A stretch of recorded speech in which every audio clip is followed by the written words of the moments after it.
Hello, everybody. So we Hello. have a very good show for you all. We have a special guest. We have a gentleman called Master Mike. That's what I'm going to call him. I didn't ask him if he wanted any other fantastic title, but we all like Master Mike. So we've also got James and Rob, who are the regulars on the channel every Wednesday. So this is obviously the intelligent show rather than the Friday version, which gets a bit hectic.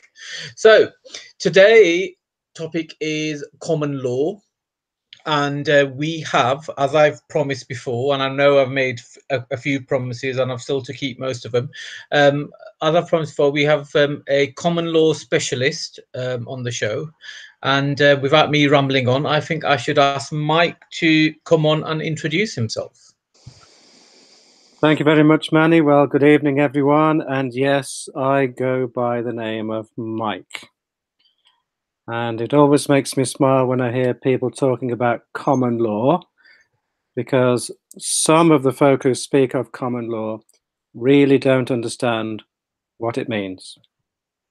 And I think I should expand on what I've said by telling you that everything I do and whatever I say is as simple as a stick.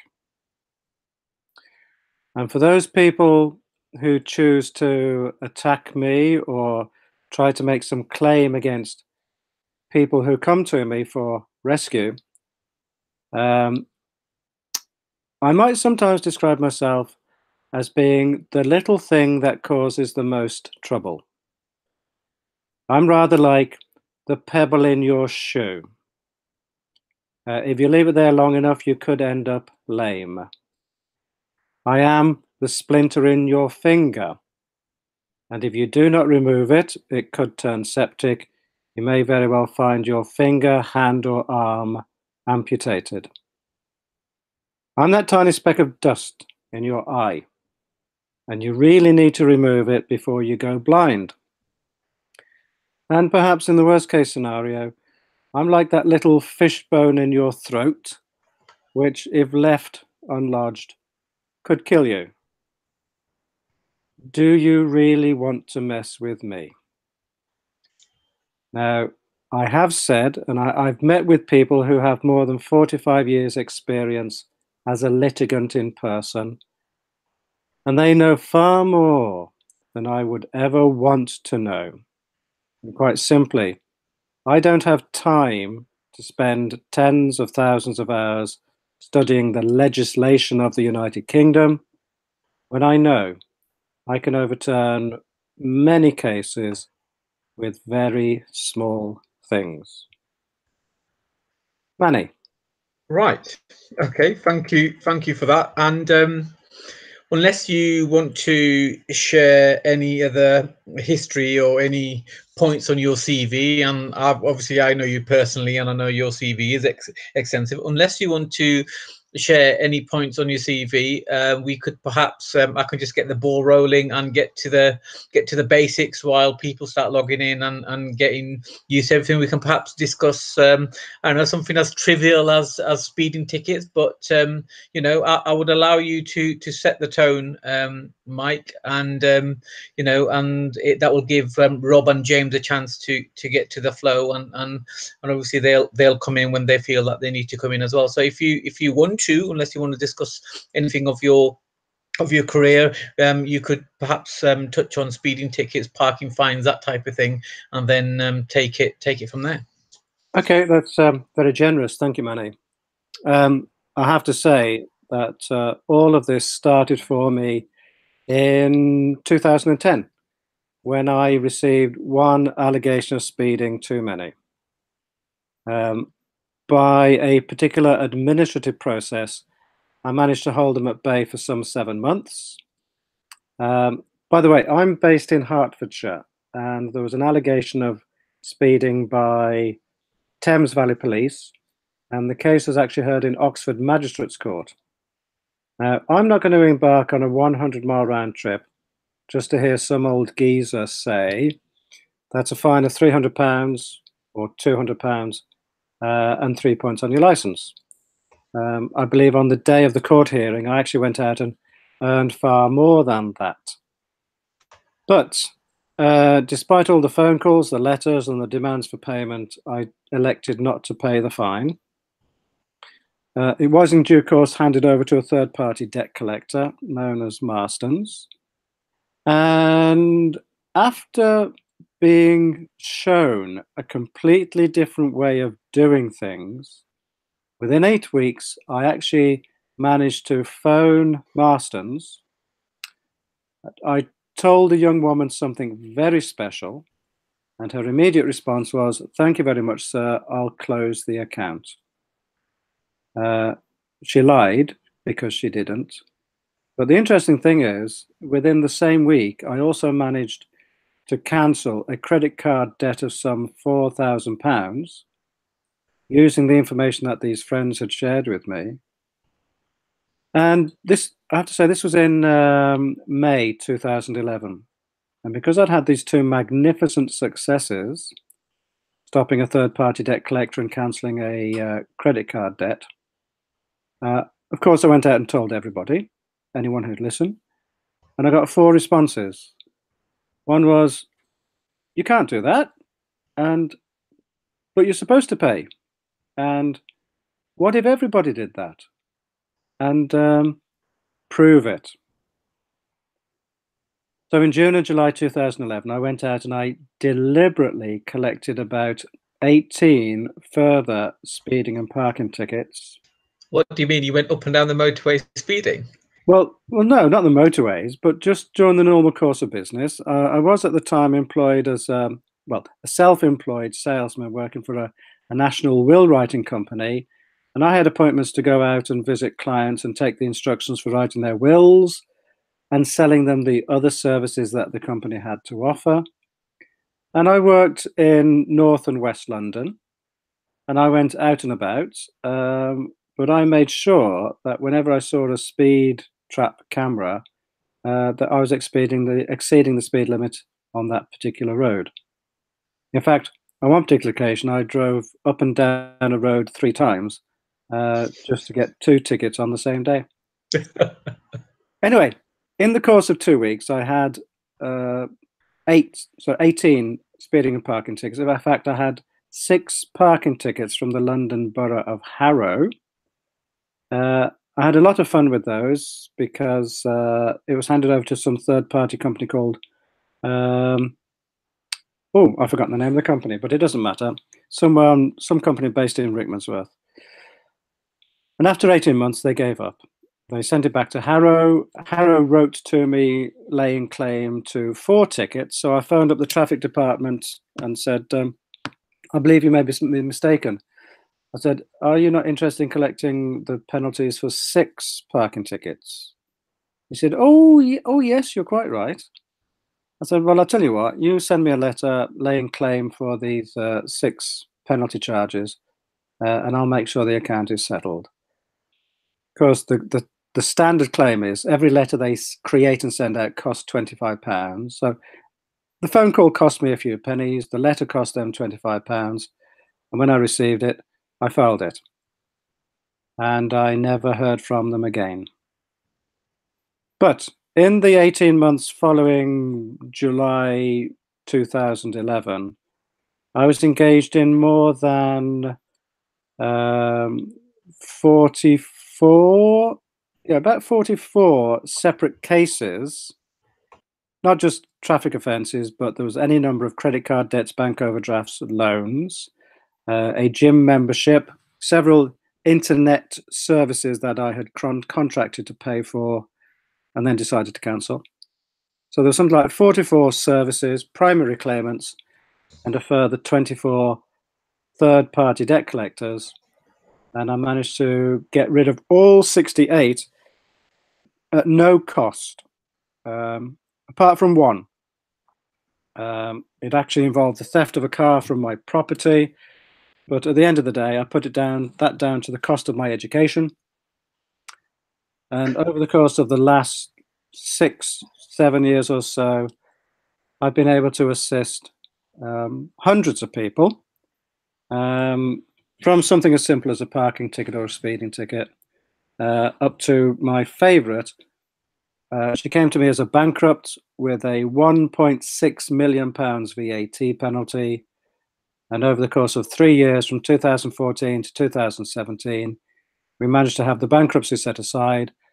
And she has not been compelled to pay the £1.6 million VAT penalty.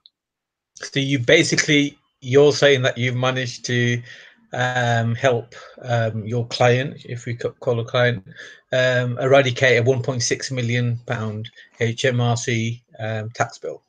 Yes, I did. Excellent. Now everybody knows why I love Mike. Can I ask a few questions, Manny? Please do, James. Please do. Okay, Mike, I'd like to know whose eye you are the dirt in. Oh, the claimant or the protagonist. Who are they? Well, it might be HMRC, it might be HMCTS, might be HMCS, the courts, the police. In fact, anybody who chooses to come up against me or who is laying a claim against any of the people that I choose to help. So, do you think that they represent us, the people? No, I don't. Okay. So, do you think that any authorities represent us? I'm not sure that I understand. Political parties, do MPs represent us? Personally, no, I don't. Okay. So, even though we vote for them, they don't represent us? Well, you may vote for them, but I don't. Okay.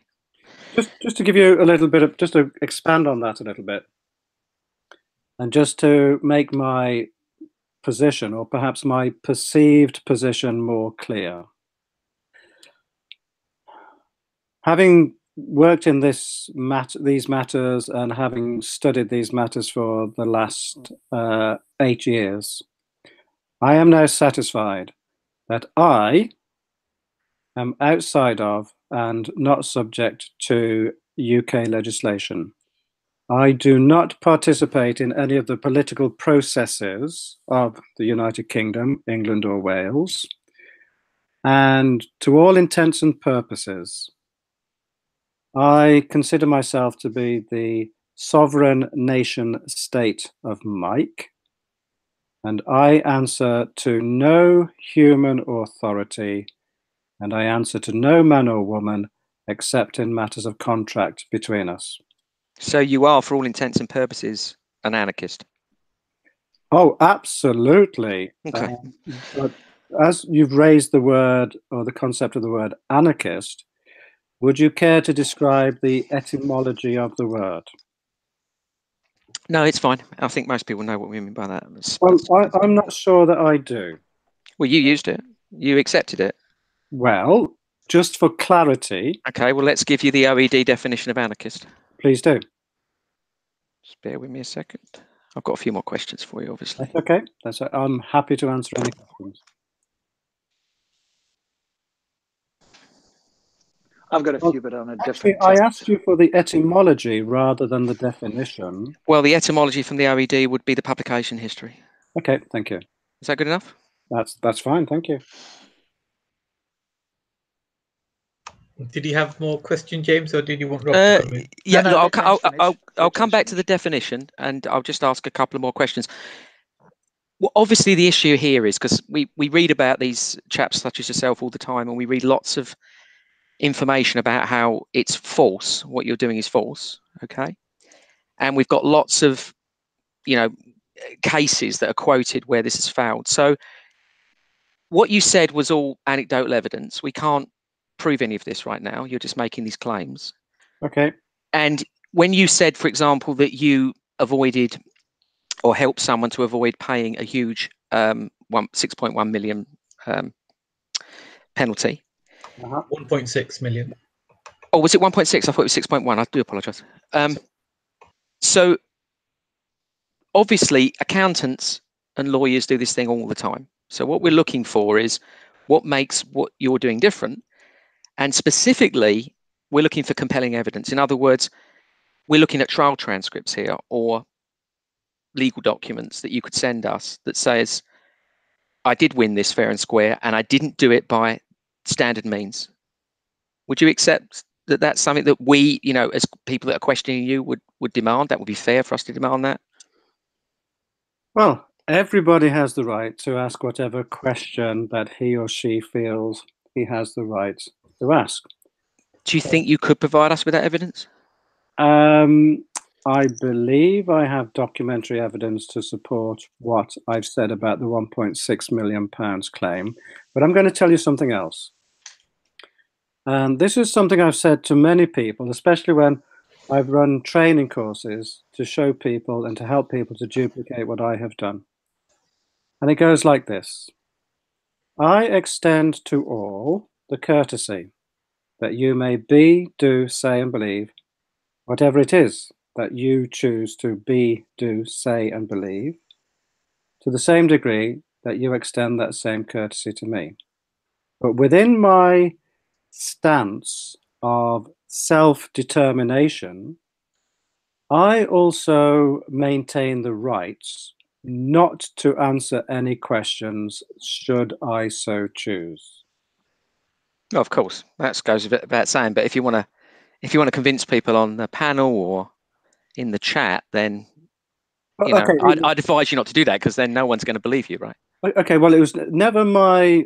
I mean, I've not been fully briefed on the audience and the participants in this chat, and I would never have presumed that I would be required to present any proof of claim or foundational evidence of the things that I have done. Consequently, I'm not prepared.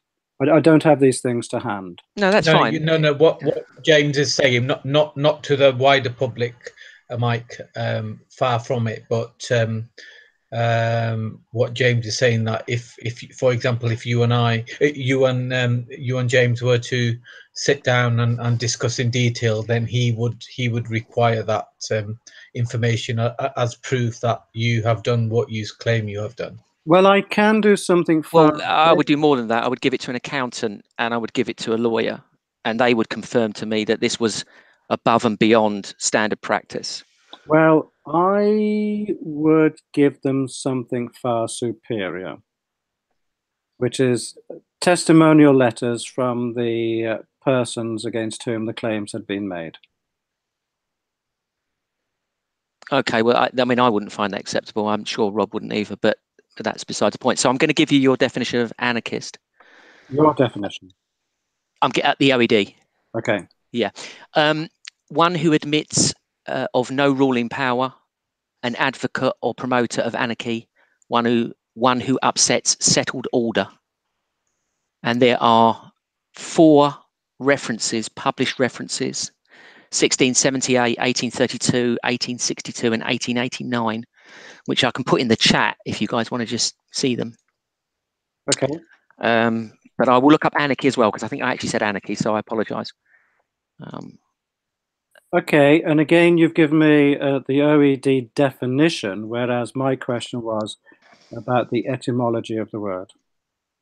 That's right. Now, the way the OED works with etymology, I mean, you possibly can. A lot of etymology isn't clear cut. But generally speaking, the way it works in English is it's based on publication history. So where it comes from is irrelevant. It comes from our interpretation of those publications. And usually there's 2 editors that will make the decision on the definition based on those publications. But I'm going to just type in anarchy as well. I think that's probably going to give us a better interest. So it's Greek. The etymology in the OED says it's Greek, without a chief or head. So we have an absence of government, a state of lawlessness due to the absence of inefficiency of the supreme, or inefficiency of the supreme power, political disorder. And then we have other definitions: a theoretical social state in which there is no governing person or body of persons, but each individual has absolute liberty without implication of disorder. So where are we going with these definitions of? Well, Mike asked me to tell him what the definitions were of these words. I asked for the etymology, not the definition. Yeah, the definition just says it's a Greek word coming from, meaning without a chief or head, which pretty much is in keeping with the definitions that I've read out to you, I guess. Okay. Do you mind if I respond to that, James? Of course, yeah. There's a little bit more to it. It was adopted in medieval Latin, anarchia, and French, anarchy, I'm guessing, from one or other of which the English may have been immediately taken. But again, we can't prove it. And the French goes back to 1611. Okay, that's fine. I'll accept that. May I respond? Please go ahead. Please do, Mike. Okay. I've been a lifelong student of the English language, and I do love words and how they are used. And once I discovered some of the things that I now know, which have guided my recent behavior, I actually addressed the matter of anarchy and anarchist. To give me my personal considerations on the etymology of the word. I have heard, as you've just told us, that part of the word arch comes from the ancient Greek word archon, meaning king or leader.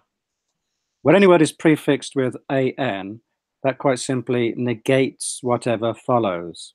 So an anarch is somebody who is without a leader, as you have said. Another way of saying that is someone who is self-governing. In other words, he or she does not answer to any other person or to a ruler. And to substantiate the meaning of ruler or king, we'll stay with the word arch or archon, and I'll give you the example of Queen Elizabeth II, who is a monarch. She's the single sole leader or the queen of this country. Throughout the course of human history, there have been various examples where there have been 2, 3, 4, 5 or more kings or leaders, and these are described as monarchies, biarchies, triarchies, tetrarchy, and so on, quadrarchy, pentarchy. And one classical historic tetrarchy was in the nation of Israel at the time of the Roman occupation about 2,000 years ago, when I believe it was King Herod was one of 4 kings appointed by the Roman Empire to be part of a tetrarchy. So that's my proof, or that's my evidence of the anarchy, monarchy, biarchy, tetrarchy. So I was interested to hear within the definition, did you use the word disruption? Yes, disorder, I think it was. Oh, disorder. Well, I know other people who describe themselves as anarchists, but it's not our intention or purpose to cause disruption, to cause loss, harm, or disturbance. We've no wish to disturb the peace or cause anybody loss or harm. We simply wish to be self-governing, and we answer to no external authority. Yes, of course. I'm getting a lot of echo there. Is that coming off of mic? Okay, I'll turn the volume down at my end, and I'll see if I can get a headset to reduce the possibility of feedback. Thanks, Mike. Just bear with me for 1 minute whilst I get that a headset. No problem. That's okay.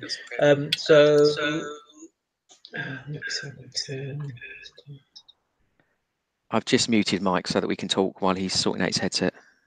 Yeah, okay, fantastic. Thanks for doing that, Matt.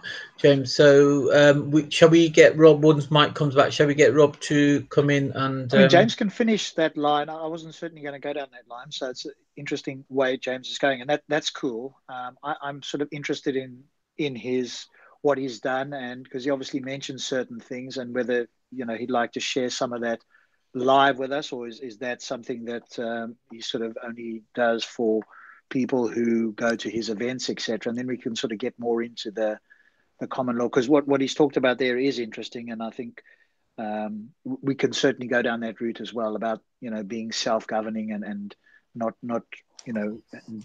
accepting external authority.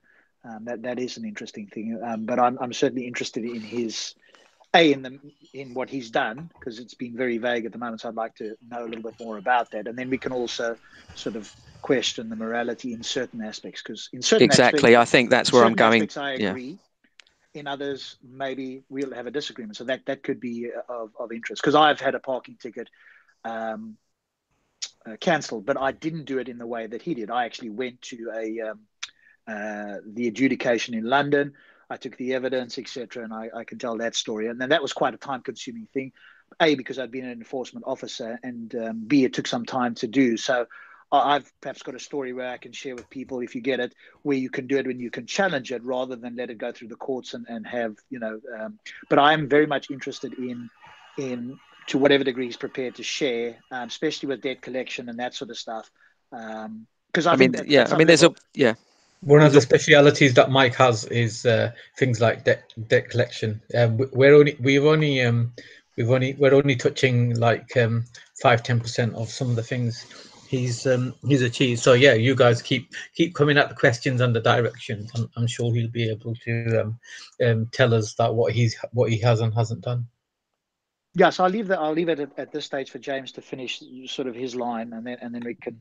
Yeah, well, I think we're gonna be going back and forth, Rob. So I'll let it up in a minute. But I'm curious to see what he says about, because obviously he's now got defender position, an anarchist position. He's also admitted to breaking the law. That's interesting that he. Well, I don't know if he has done. In what way do you think he's done that? How did he get the speeding tickets if he didn't break the law?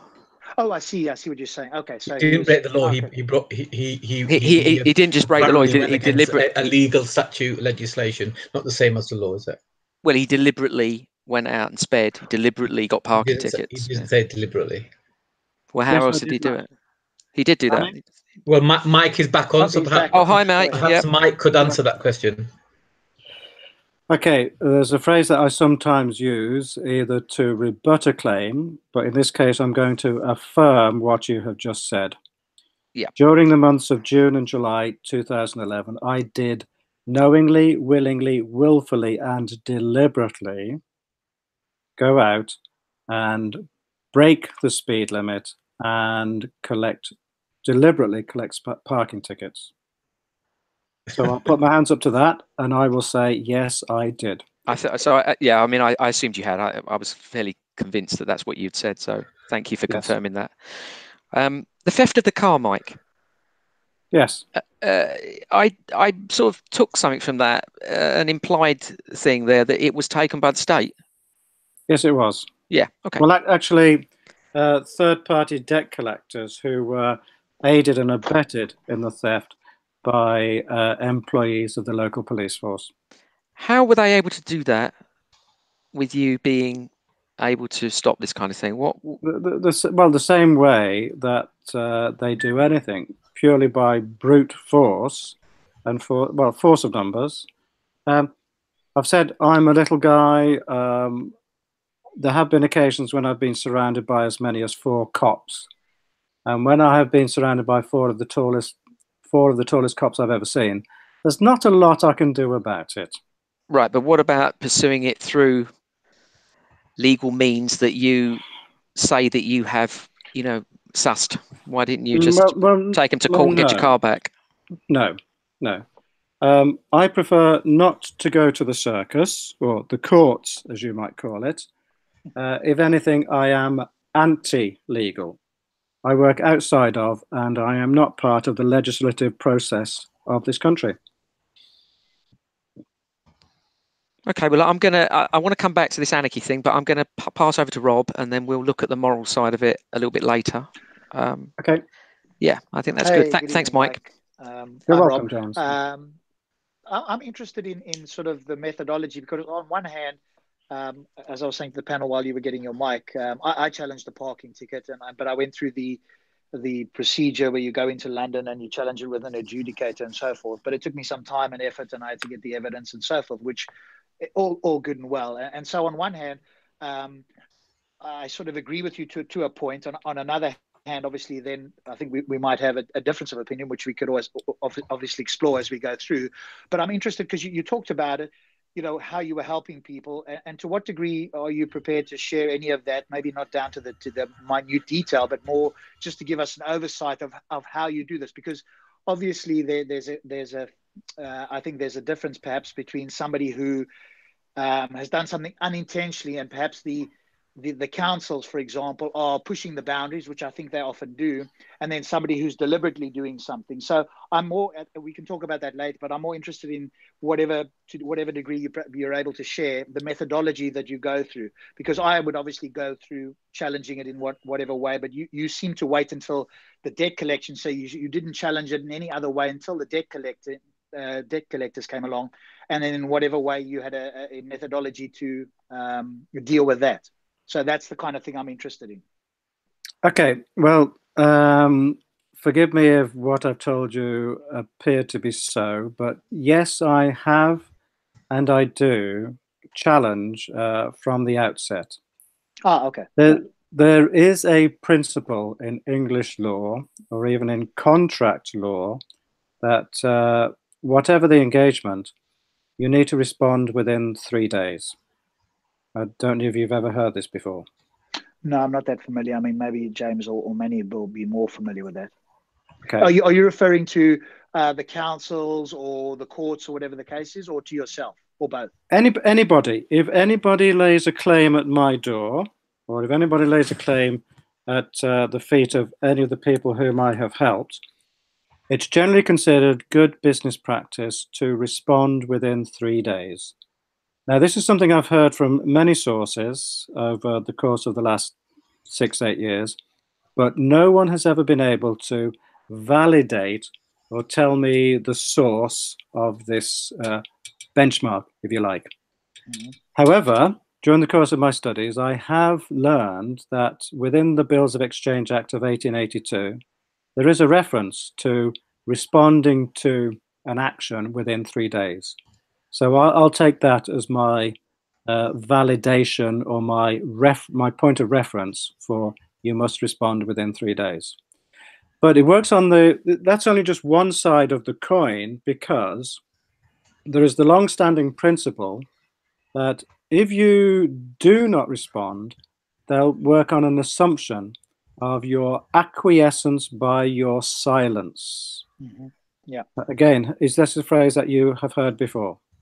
I'm familiar with that. I'm sure the other guys might be. Yeah.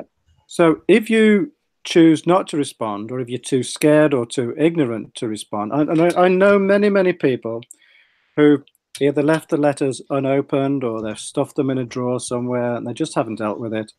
Because they haven't rebutted the claim, there's this long-standing principle: if you don't say yes or no, if you don't respond, it means that you must agree with them. And I think that's one of the basics of contract law. Okay. So we've got this acquiescence by your silence, and I've given you a point of reference, which is the Bills of Exchange Act. Have you tested that, by the way, in any way, that Bills of Exchange Act? Has that? Or is it just what you currently use, and it hasn't really been tested in the legal framework, but you've had success with it?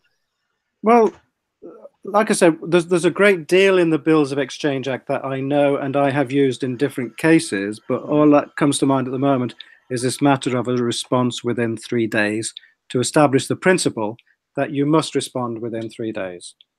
Otherwise, we have this acquiescence by your silence. Okay, and you've successfully used that to assist people at some level. Yeah.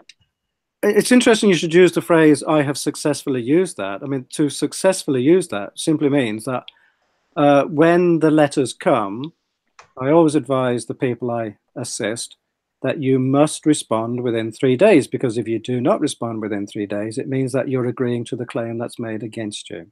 Yeah, sure. So, no, I understand that side. I mean, from the other point of view, if the call it the other respondents don't respond, is there anything that you can do in that case? Because obviously I understand that you are telling people, okay, you need to respond as quickly as possible within 3 days, but does that apply to the councils or the debt collectors or whatever the case is?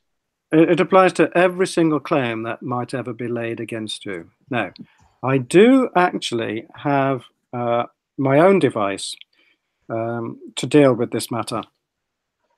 And what I've frequently found is that people will tend to treat me like lastminute.com. Because, I mean, like everybody else, they're busy just trying to keep bread on the table and a roof over their heads, clothes on their back, and they just don't have the time to deal with these things. So they set it to one side, they forget it, they ignore it, and the claim escalates and escalates and escalates until they find that they're in danger of losing their property, losing lots of money, and/or the car. And then they talk with a friend, and the friend says, well, have you spoken to or have you heard about Mike? And I often find that people tend to treat me like lastminute.com. However, even if people should come to me at the very last minute, there is a method and a remedy that I use. And quite simply, it is a notice of recantation, or to recant. But it is a notice that contains 5 R words. And it goes like this. Dear sir, thank you so much for your letter or your notice. I hereby recant, rescind, renounce, revoke, and repent of any and all words I may have communicated, or any and all actions I may have completed, which may have caused you to believe that I am subject to your authority. And quite simply telling them that I withdraw from the presumption that they have any right to command me in any actions I may be compelled to complete. This takes me back to my position as a sovereign nation state. Okay, and what responses have you had when you've done that? How's that worked? Oh, the standard response is they totally ignore it because they just don't know how to answer this, because they're programmed, or indeed the schedule of letters and notices, and it's all done by computer now. The schedule of letters and notices is automatic, and these are robotic humanoids. They're not taught to think. They're simply employees who are doing their job. So presumably you send this letter off, you've got some evidence, or you keep some notification that you've sent it off. There's no response. What happens then, typically? Well, actually, there is a response, and I can actually give you 2 classic cases which happened during the course of this year, and I have documentary evidence to support this, and I've got the contact details from the individuals involved who can validate the story, even on swearing an oath if you so wish. Now, I'm based in Hertfordshire and I do a lot of local work, and I've had people from different counties. But in March of this year, I had 2 text messages or emails, one from a guy in Essex and one from a guy in Bristol. One was accused of exceeding the speed limit, and the other one was accused of using a mobile phone whilst driving. Now, I know about the dangers, or the possible dangers, and the perceived threat that people have been educated to believe. And I don't want to enter into that discussion about the truth or the probability of the dangers of using mobile phones. It was simply a claim by Bristol, Avon and Somerset Police. So I asked the 2 guys to scan and email the letters to me, which they both did. I read them through and I wrote out responses. I emailed them back, and the guys sent my responses off to the Essex Police and to the Avon and Somerset Police. And of course, they totally ignored my response. And we got the automated second letter. Dear sir, you have not given us the information required. You now must tell us what we want to know. So I read and responded to the second letter, and I told the guys to include a copy of the first letter that we had sent in response to their first letter. In fact, what we were now in was what I call a game of letter tennis. And it ended up with 4 exchanges. They sent us 4 letters and we sent 4 responses. And again, that detail of you must respond within 3 tail stood firm here, because we always responded within 3 days of the receipt of their notices and their demands. By the time we got to the 4th letter, which was towards the end of May, Essex Police wrote back and said, "We have considered your responses and we are now sending your correspondence to our legal department for their consideration." Avon and Somerset Police wrote back and said, well, they simply confirmed their position and said, "You must respond by the 9th of June. And we have not heard any more from either of them since. So what that tells me, 5 months. June. Like that? June is June, July, August, September. Yeah, about 5 months, right? Yeah. Now, previously, they, like us, had typically responded within a few days. I absolutely responded within 3 days. They came back to us within 3, 4, 5, 6 days. I don't remember the exact dates.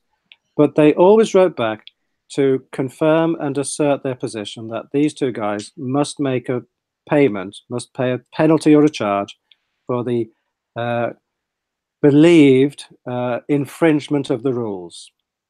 And all I had ever done within the letters was to ask them to explain why these guys should answer to these presumed authorities. But there was another important element within this correspondence. And there was a distinct difference between the letters from the Essex Police and the letters from Avon and Somerset. And I don't know about you guys, if you've ever received allegations of speeding or you've dealt with... I'm the perfect driver, so I don't really have those problems, to be honest, right. Mike. Okay. So then, without exception, police will generally tend to use what I call coercive language, saying things like, "you must" and "you should." And they will also emphasize this by using bold type. They'll put whole sentences or paragraphs in capital letters, and they will underline part of the text. And in my opinion, that's quite simply a form of bullying. It's what I describe as coercive language. However, the distinction between Essex Police and Bristol and Somerset, so Avon and Somerset Police, was Essex Police absolutely and blatantly used coercive language, saying "you must" and "you should." Bristol, Avon and Somerset were more cautious in their use of language. But the interesting detail is that these letters came from, I think it was called the Traffic Enforcement Department. So we're not talking about a system of justice. We're talking about an enforcement process, a coercive protocol. Now, on the back of this, I actually wrote an article on LinkedIn.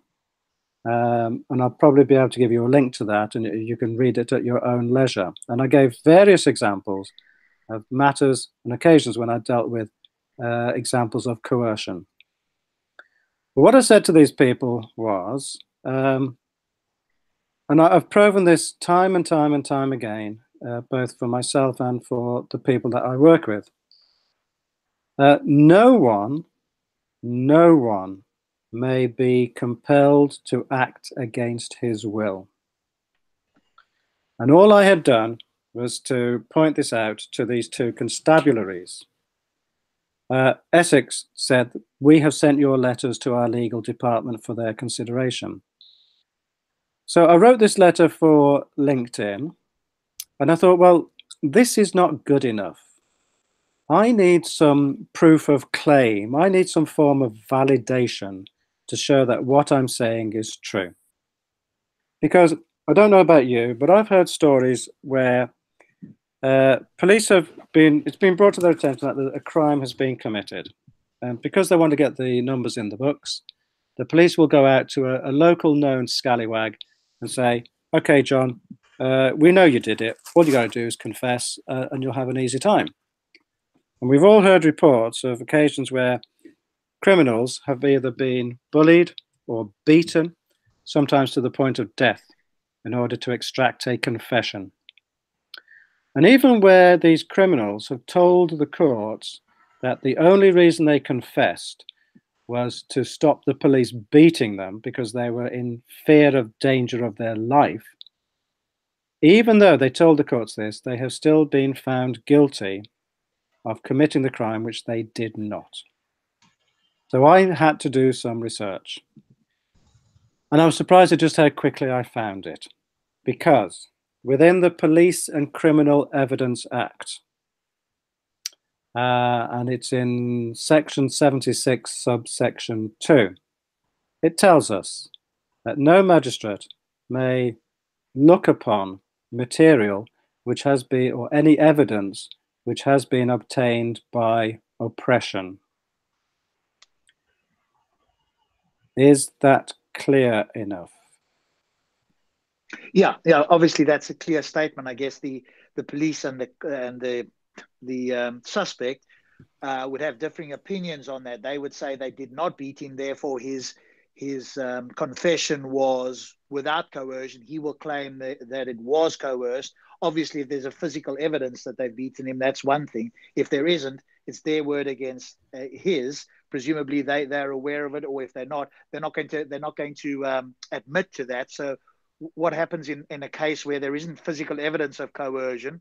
And obviously, that, as you say, that legal precedent is there. I don't know if that's the right word I'm using, but they're not going to admit to it. So what happens in that case where somebody claims they've been coerced or bullied or whatever the case is, and the police say, no, she gave the confession or the information or the evidence of their own free will? Okay, I'll take you back to these two clearly documented cases.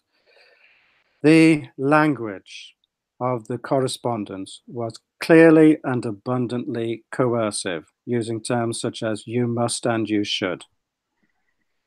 But I'm actually going to take you right back to the foundations. And I'm going to take it right back to the roots and the foundations of who I am and what I do.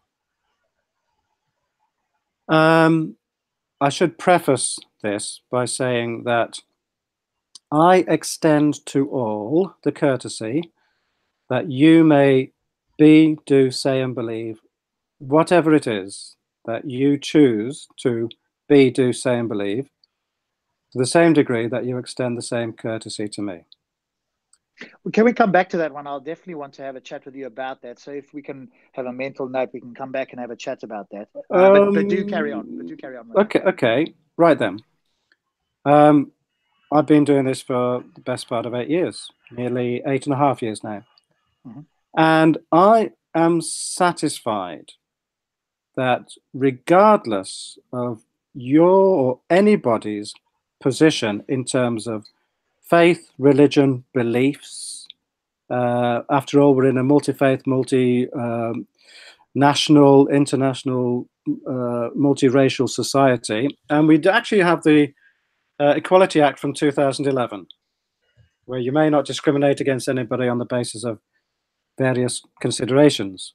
But I now know, and I'm satisfied beyond all reasonable doubt, that right at its core, right at the center, English society, or the fundamentals of England and the system, sit squarely on the foundation stones of the Judeo-Christian biblical law.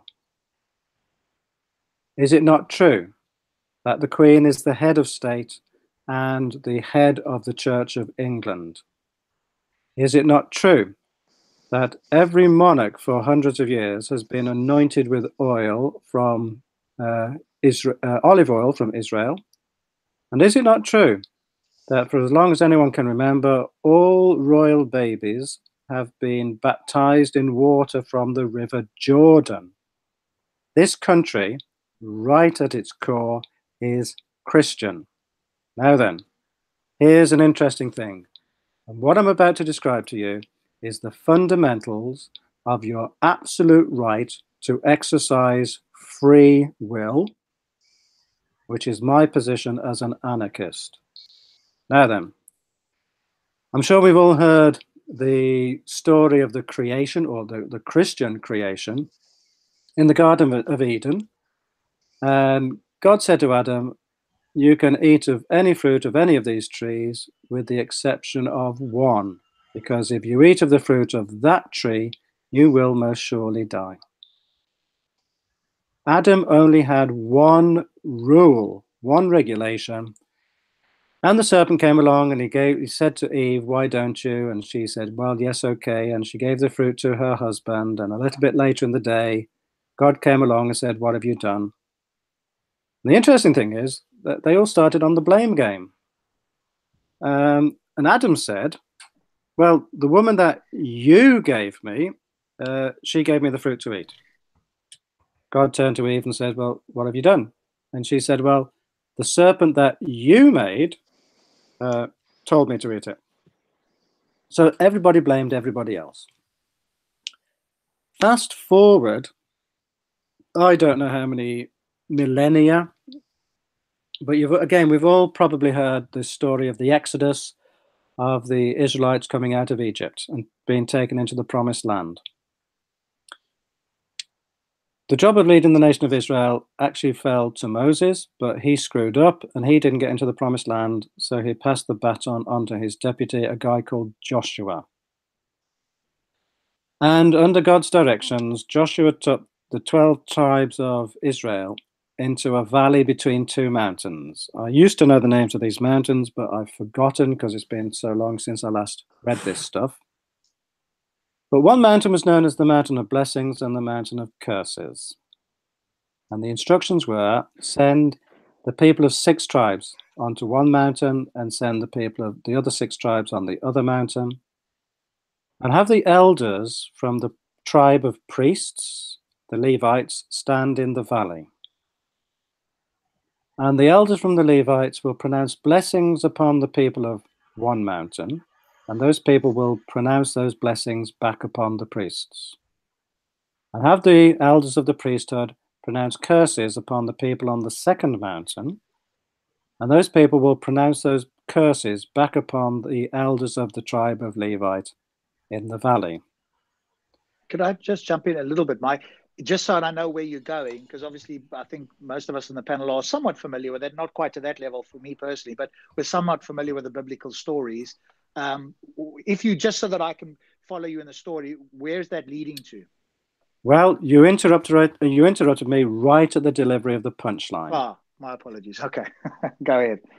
Because it was at this point that God said to the nation of Israel, today I put before you a choice.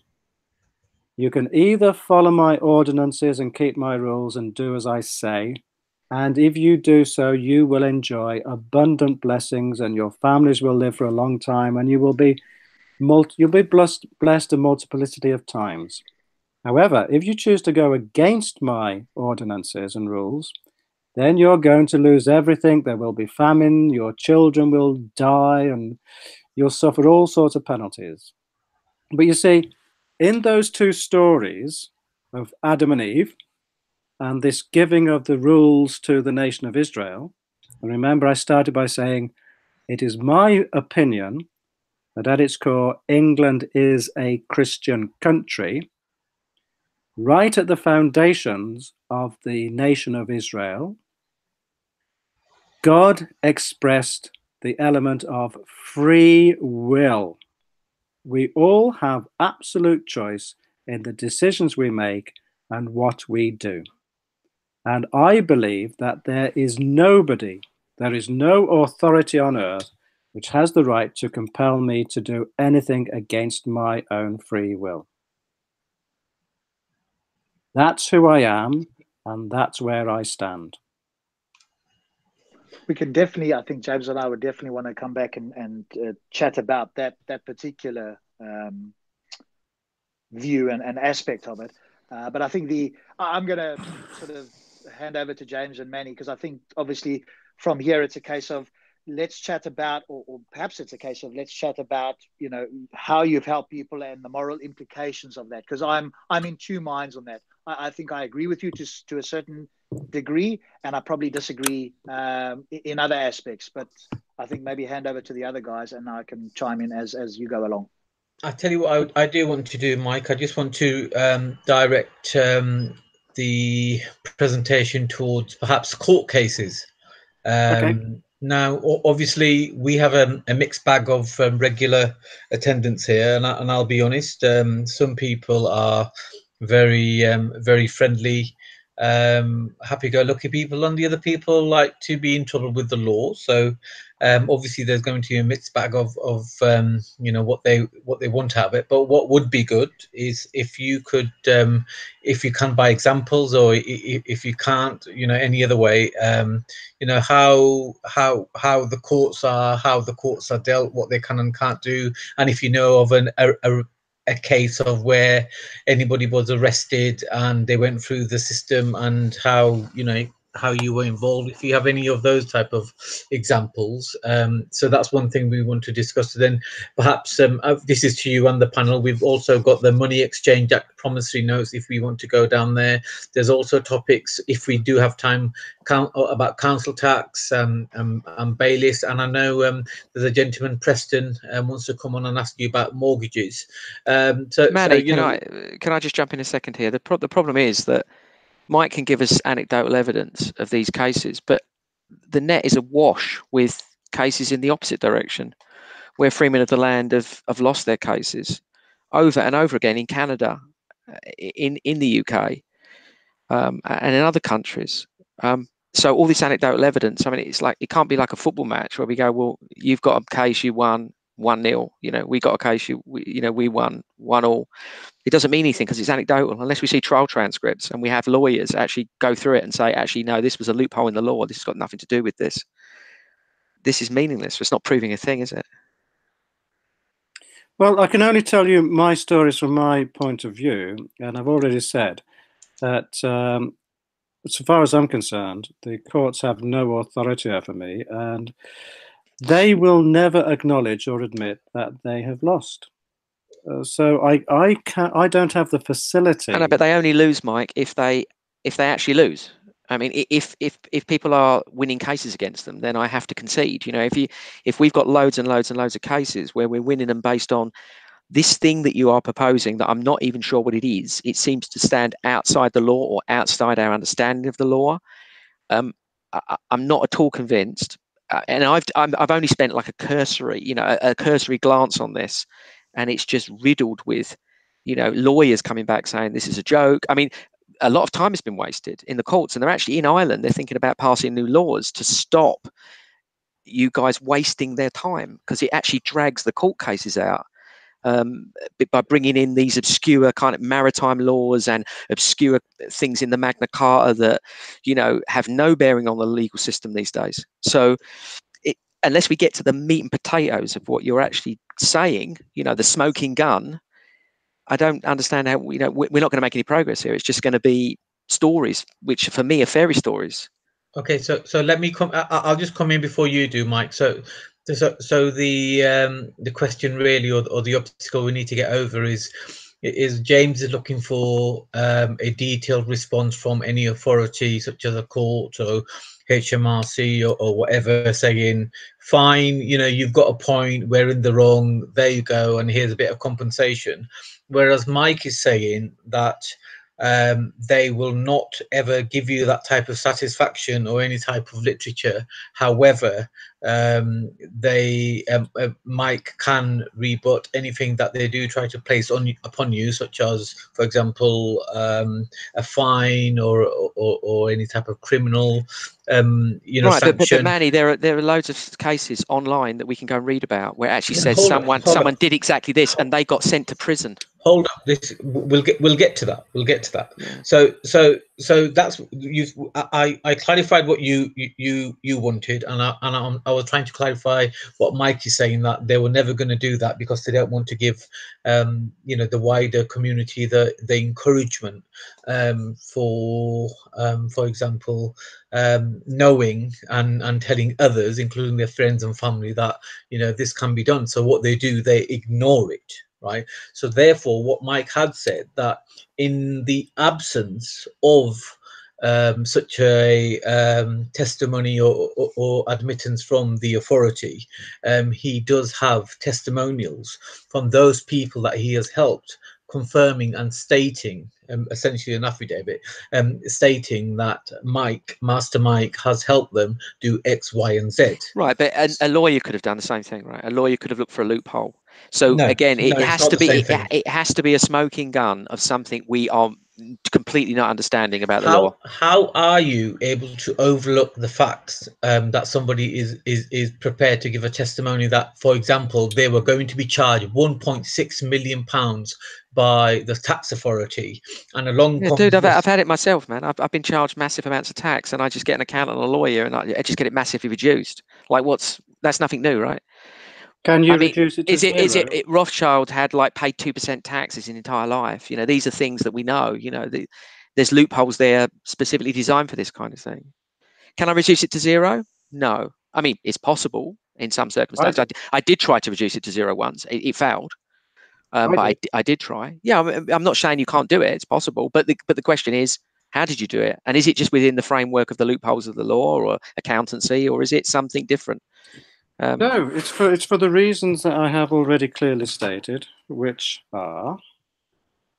In fact, I'll give you another live sample, but of course you'll accuse me of telling an anecdotal story. Well, I'm accusing you. It is an anecdotal story, right? If you give me a case, that is by definition, because I'm looking at this analytically, right? So I'm saying by definition, what have we got here? And what we've got here is just I'm not trying to be rude, okay? I'm just giving you how I see it, okay? Okay. And I appreciate you have this belief and you have succeeded in some way, but I'm saying actually what you've really done is either got the courts to just dismiss it because they can't be bothered, or you've got the courts to accept that there's a loophole, and I think there are cases online where we can go to those and they're saying the same thing, more or less. They're saying, yeah, there have been cases, but there's nothing. I mean, for me, if this were true, the internet will be awash with people saying you don't have to pay your debts, and this is exactly how you do it. In the same way, like with the police cameras, if a police stops you in his vehicle and he hasn't calibrated his camera in his vehicle, that's a classic. So you go to court and say, when was it calibrated? And if it hasn't been calibrated within a reasonable time, then it gets thrown out. So these are things that we know are loopholes. Okay, let me answer that by taking you back to what Manny said, let me just see if I can recover this. The people who operate the system will never knowingly, willingly, willfully, or deliberately make any public declaration that they lost. Because if they can say, or if they have it as a matter of record, that I beat them in the matter of a speeding ticket or whatever it is, then I will tell my friends and family and the floodgates will open.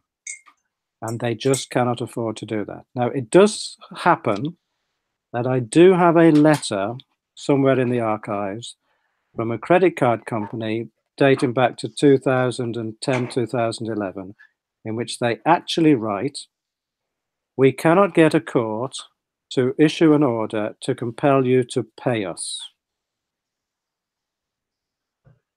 Then they qualify that by saying, well, given that you spent the money, we really, really feel that you should repay us. But they just said they cannot get a court to compel me to pay. Now, that is documented evidence.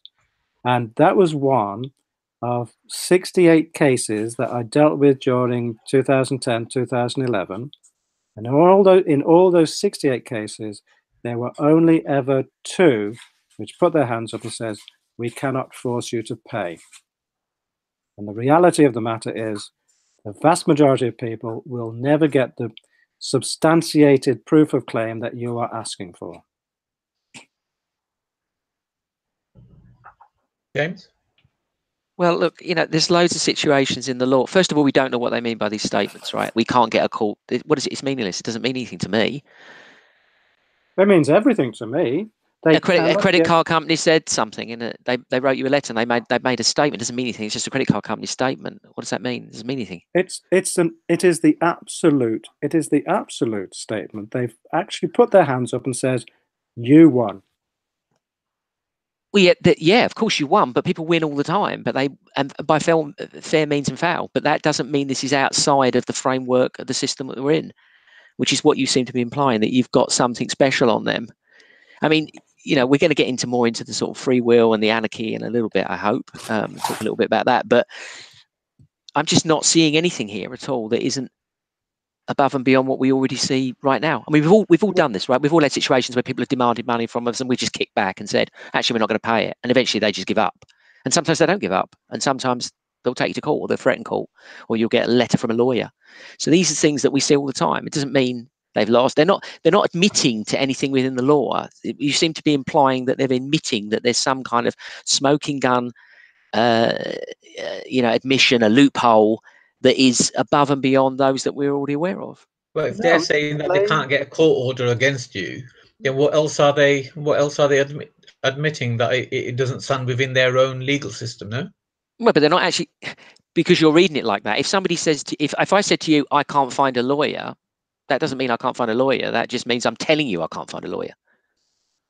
Yeah, but that's different, isn't it? That's not different. That's a fact, because we need some legal smoking guns here. We need trial transcripts where someone says, "Oh, yeah, you've got this," because this sets a precedent, and this is going to hit the news so fast. If it were true that free men on the land had hit a point where it was absolute proof, not only would they be posting this information online like at a rate of knots, but also it would hit the mainstream news that there is a huge loophole in the law. This would be on the BBC. James, I can answer your question. I don't act alone.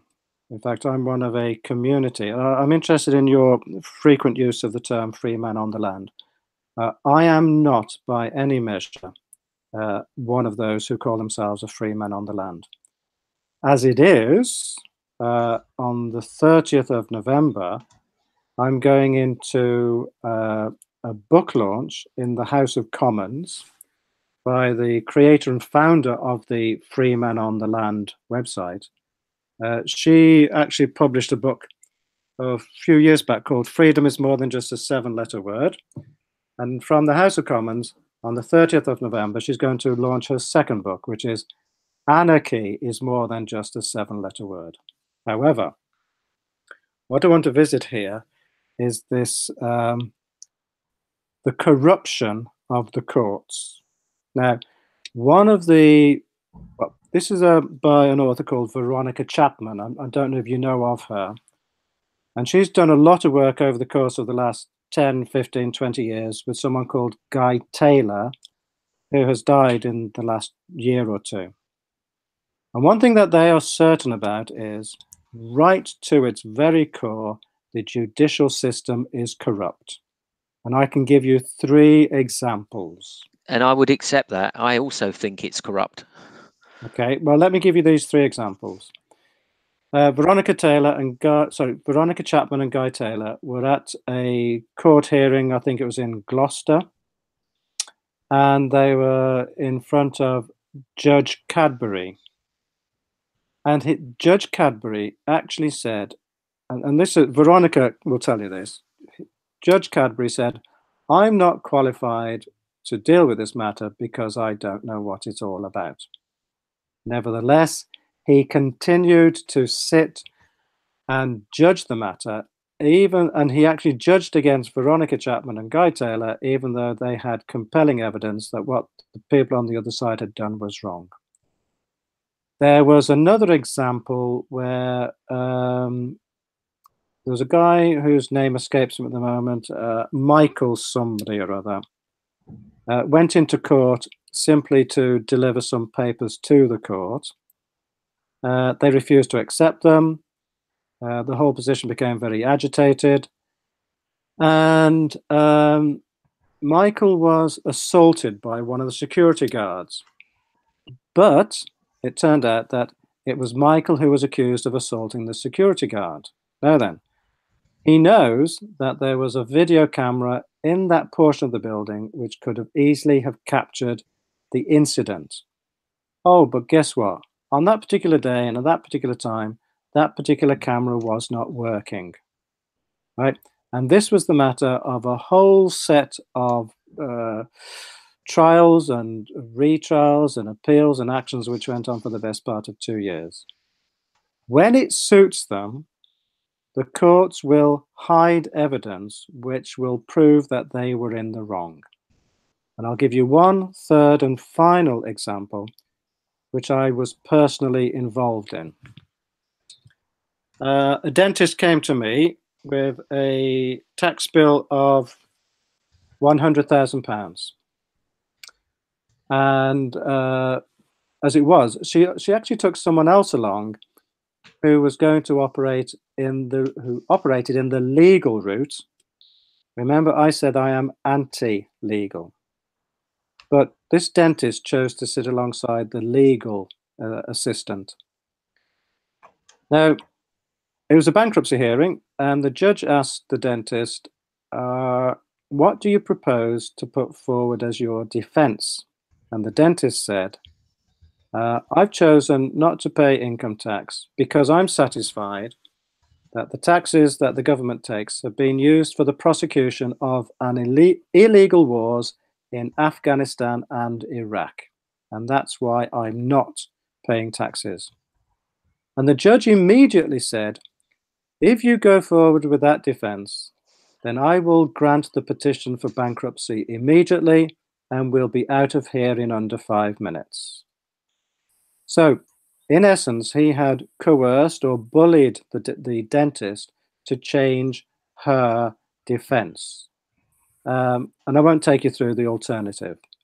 But you see, once that hearing had finished and we left the courtroom, I took the dentist to one side and I said to her, you need to go to the administration office and ask them to get you a transcript or get a copy of the audio recording of that hearing. Because in my view, that judge stepped outside of civil procedure rules, because I have long understood that regardless of how foolish it might be, every man or woman has the right to present the defense of his or her own choice.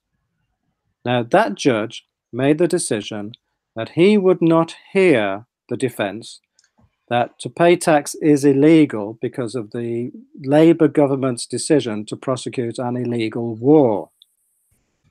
The reason he did not want to hear that defense was because any judge who made a judgment based on that defense would fall on the wrong side of the fence, whichever way he had decided. And that judge was not prepared to have that go through his court. In essence, he bullied the dentist to change her defense. Now, every defendant has the right to present his defense, whatever it is, and no matter how foolish it is. So, when we requested a copy or a transcript of the recording, oh, well, goodness me. I'm sorry, but on that particular day and in that one particular courtroom only, the recording equipment didn't work. They will never put themselves up for blame whereby they can be shown that they broke the rules, which is exactly what that judge did. And that's how corrupt this system is. And that's why I say to people, don't go to the circus. Don't put it's like walking into the lion's den with barbecue sauce all over your back. Don't go there. Any questions? So presumably then, Mike, what you're doing obviously is you are responding in some way to whatever the letters are within 3 days, but you're not going the legal route. So am I correct in understanding that what you are doing is challenging the authority on which the letters are being sent, or the enforcement is being pushed onto people. You're challenging that rather than the actual legality of the enforcement, as perhaps James and I might do. Exactly so. And I can give you an example. In fact, I'll give you two examples. The three examples. There's a guy called Mark Stevens in America. That's M-A-R-C, and Stevens spelt with a V. He's got his own website and he's published various books. And his website is called something like Adventures in. His book certainly is called Adventures in Legal Land. And just do a Google search for Mark Stevens. And he has repeatedly, and this is a matter of record, this is the documented cases that you're looking for. Mark Stevens has repeatedly, over many years, and in many of the American states, gone to court with a plea of guilty and one question. And the question is, can you show that the legislation of Kentucky, or wherever it is, can you show beyond reasonable doubt that your legislation applies to me? Okay, so those are many and many multiple documented cases from the adventures of Mark Stevens. There's another American chap who goes by the name of Carl Lentz. That's Carl with a K, L-E-N-T-Z, who works in a similar yet distinctly different manner. It's been a long time since I've seen any of his material, but it's sort of along the same lines as Mark Stevens. And I'll tell you one, unfortunately, anecdotal story from my own misadventures. During that season in 2011, when I was collecting multiple allegations of speeding, and during the summer of 2011, I repeatedly set aside 4 summonses to go to court. By the February of 2012, in fact, it was at 4:45 a.m., there was a knock on the door where there were 2 thugs in police uniform demanding to see a certain Mr. Bridger. And I said, do you know what, chaps? I haven't seen him this morning, which was entirely true. And we had a conversation which was made up almost entirely of questions. And after about 5 minutes, I said, you know what, guys? I've had enough. I'm going back to bed. Now, that was on the Monday morning, and I heard that those 2 guys returned at 10 on the Tuesday morning. But what they did not know was that 3 thugs in police uniform with no obvious insignia, who refused to share their names and who refused to show any warrants and refused to show their warrant cards or business cards or refused to answer any questions, threatened to break down the front door of my house. And I was abducted from home under threats of criminal damage to my property. An hour later, the 2 guys with the warrant turned up. Now, from my town, they took me to the town of Hatfield, which has a custody suite. But because Hatfield was so busy, we actually ended up in Stevenage, where I was kept locked up all day long. And here's an interesting detail. Because the courts learned that by my language and behavior, I know stuff, and I was going to be a difficult case, they actually kept me locked up until after the normal hours of business. And they waited till all members of the public had gone and nobody could possibly hear or learn any of the things that I said. I was invited, and it only ever is an invitation, which I have the right to accept or decline. I've already described the principle of free will. On this occasion, I accepted the invitation to go up into the courtroom and into the dock. And as is their common practice, the clerk of the court said to me, for the record, could you tell the court your name, address, and date of birth? Now, they need that because they actually need to have the name to go on the docket. And yes, we are all considered as cargo. And yes, all courts are admiralty courts or maritime vessels. So when the clerk of the court said, For the record, would you tell me the name, address, and date of birth? I responded with a question. And the question was, Madam, can you show me the power of attorney whereby you have been authorized to deal with this matter? We had a circular conversation which was made up almost entirely of questions. She actually lost because she answered to me 3 times. And we went round and round and round the same circle of questions many times over.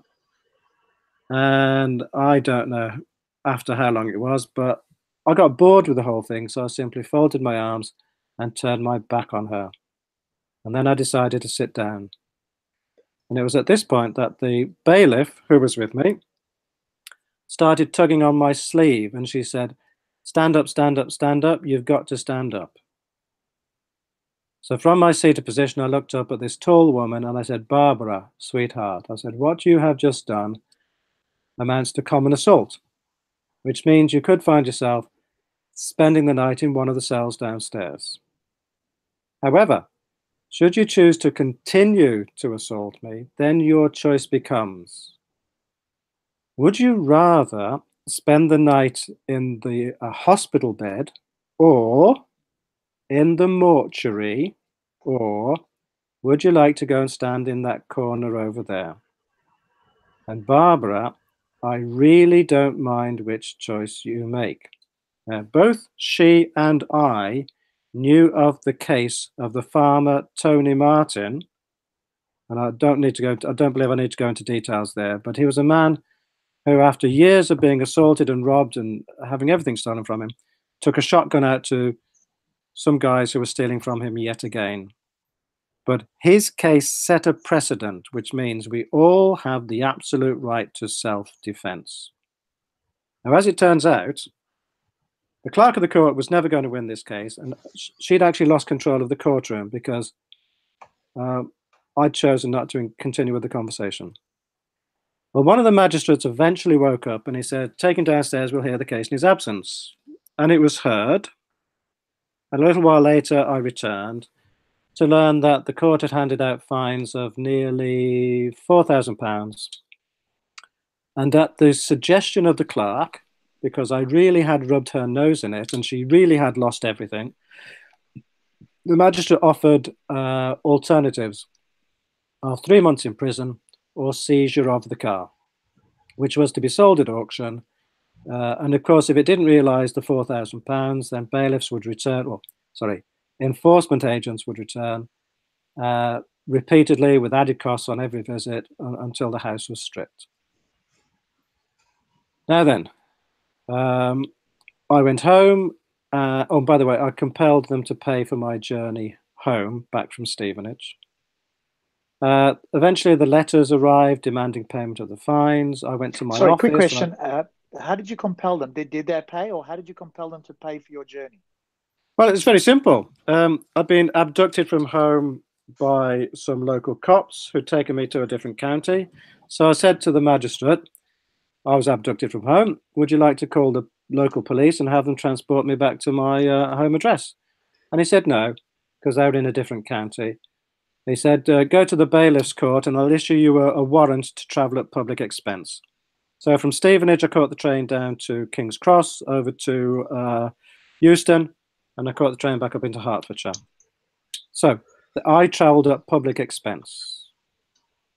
Okay. Yep. The interesting thing is, despite the fact that there were fines of £4,000 with alternatives of 3 months in prison or seizure of the car, simply by following my administrative process, I was able to set aside and not, well, the short version of the story is, here we are 7 years later with fines not paid, man not jailed, and car not seized. But it wasn't just what I said to the clerk of the court, in the court, it was what happened in the custody suite in the police station, because when I was being questioned and when I was being asked to give them all the information, you remember that the arrest, you might know that the arrest started with the standard caution. And the first words of the caution are, you don't have to say anything.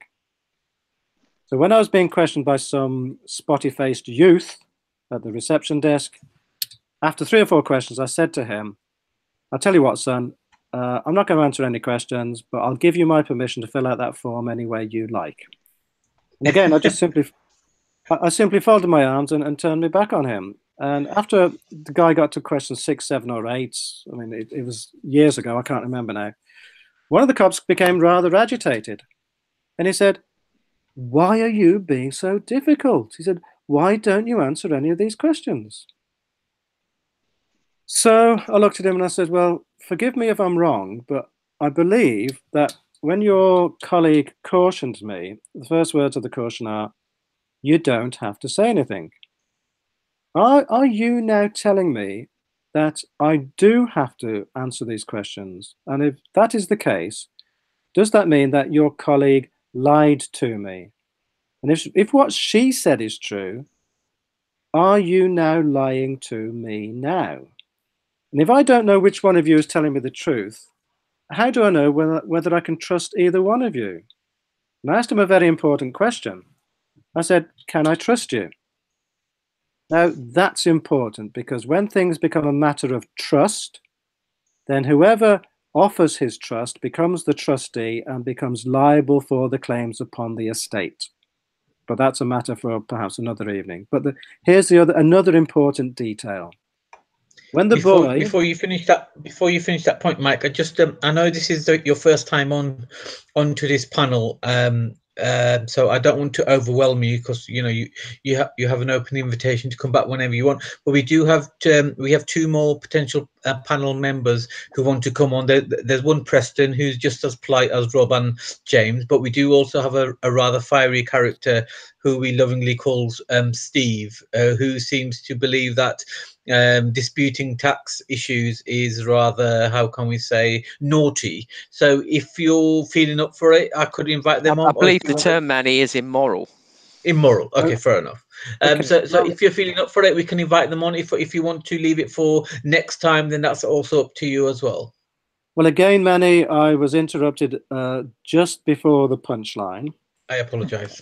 No, that's quite right. And I know it was a long story, but it's a story worth telling because there are several important elements in it. But what I'm about to tell you is, without doubt, well, in my belief, probably the most important element of the story. And this underscores everything that I've told you so far, including the biblical stories. And it is this. After the boy had finished asking his 20 or 30 questions, he printed off this electronic document from his computer and offered it across to me for me to sign. And for the only time during the course of the day, I actually gave them the answer of yes. And they were so gobsmacked they couldn't believe it. So they quickly found a pen, they gave me the piece of paper, and in the signature panel, I wrote 2 Latin words, which were vi coactus, which means by coercion. And just because I believed that none of these youngsters had a Latin bone in their body, I actually translated it for them, and I wrote the English words, under protest, under duress. Now, that was a matter of record, and if you want to go and find the document, I'm sure we can find it for you to show you this documented case where I had recorded that all answers were given under coercion. And it's my belief that simply because I had written vi coactus, that the case was dead from the start. And Okay. Gentlemen, given that it's now 21:30 and I've got a wife waving at me, perhaps you can forgive me if I retire from this conversation. Okay, of course, Mike. Thank you so much for coming on. Can we ask you to come back on in the near future and perhaps have a more fiery discussion with our friend Steve? Yes, I'm happy to talk with Steve. But before we go, and for the current participants, gentlemen, do you have any final question for me before I go? I'll have one and then I'll pass over to James. Mike, just for everybody watching and myself, because a little bit like you. I do want to, having been an enforcement officer, interestingly enough, I'm now sort of somewhat on the other side of the fence, although I still think, police and enforcement is vital and useful in society to a degree. I would be, if I didn't have family, etc., somebody who might want to do that. In fact, I had a case, and maybe we can chat about it at some point, where I went a certain degree in the courts and so forth. But the question really is for the wider audience: to what degree do you think there's a danger in following this? Because you've got experience with this, you're quite comfortable doing all of this. For most people out there, enforcement, judiciary is a very scary thing. They'd rather pay up, they'd rather do that because the stress, the hassle, etc., and the possibility, as James mentioned, of a custodial sentence or something that they actually cannot win, being a possibility. What's your cautionary tale here? Or should everybody do what you do, or what would you suggest as a message to the public out there? Well, I want to pick up on one word you used repeatedly in this last portion of speech. And that was the word enforcement. How dare they? By what right do they believe they have the right to enforce their rules upon us? And I told you that in those exchanges, in the two matters of the traffic offences in March to May of this year, I was able to stop them simply because they were using coercive language. And in fact, the Avon and Somerset police wrote from the Department of Enforcement. And again, the only reason I was able to stop them was because within their own rules, the Police and Criminal Evidence Act, Section 76, tells us that no evidence may be presented which is gained by oppression. And yet you happily use the term enforcement. How dare they?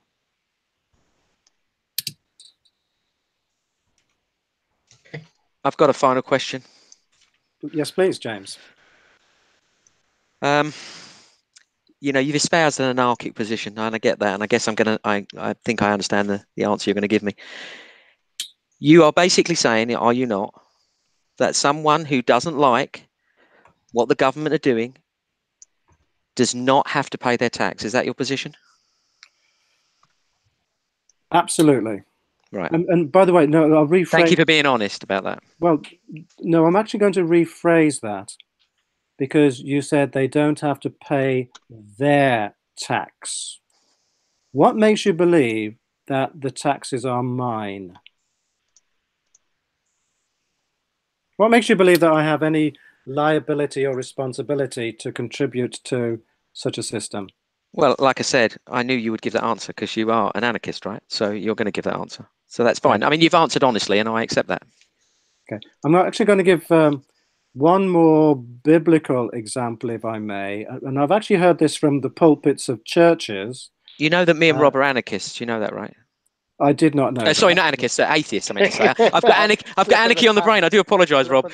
We're atheists, Mike. That, but, okay. Well, again. Well, if Michael come back, then we'll drill into the moral side of these questions because you have taken a very strong position that can be, we could get into a very interesting moral debate on this. But anyway, look, I don't want to keep you any longer, but I just wanted to let you know we are atheists. So these biblical references are kind of lost on us, I guess.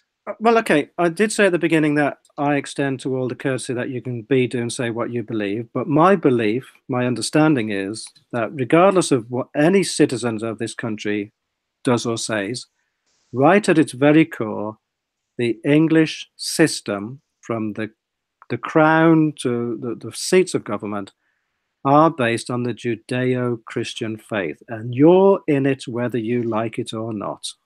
No, it's certainly influenced. I would go. Well, for that's that. true. But it doesn't point towards whether Judeo-Christian faith is true. But I do agree that it's based on that. But we could always have the discussions whether that's true. I mean, it could have been based on the Greek mythology. I would still have to accept that it's true, that it's based on it, but not that what it's based on is in fact true. So somebody could have made this up, and we're all living under a made-up system. I can grant that, but not that it's true. This is the system we are in, whether we like it or not. True. Right? That part's true. I just want to visit that question of taxation now. within one of the Pauline letters in the New Testament, Paul writes, pay, or it is translated as pay your taxes. However, if you go back to the original Greek text, it says pay the taxes that you are due to pay. But the original word used is pay the tributes that you are due to pay. Now, the difference between a tax and a tribute is a tribute is normally paid by the king of an occupied country to the emperor of the occupying force. So again, these are tributes which are due to be paid under coercion by a country under occupation. Now, I have said I am outside, I'm not subject to UK legislation. I'll go further and say, I am the sovereign nation state of Mike, and I answer to no human authority. And I certainly will not pay tribute where I do not recognize that I am subject to another emperor.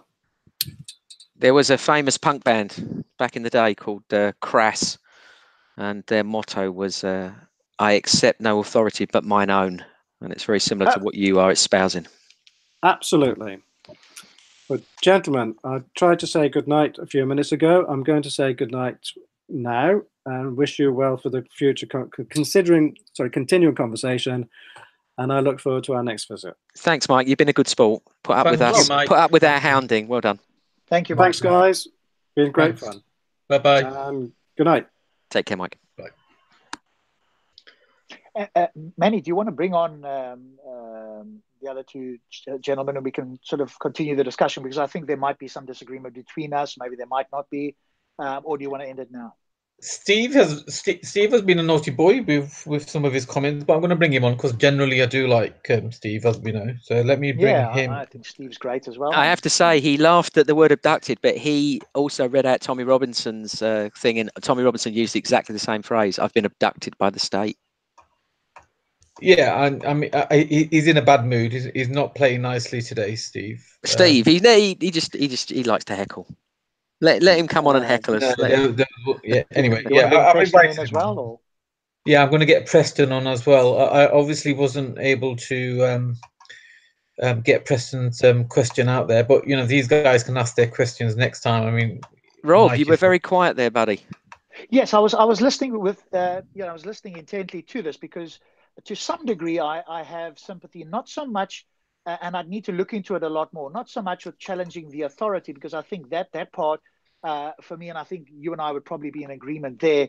Without a version of democracy or a version of something, the free the sovereign state of Mike and the sovereign state of James and everybody else, I think that literally would be anarchy, would take us back to the Dark Ages.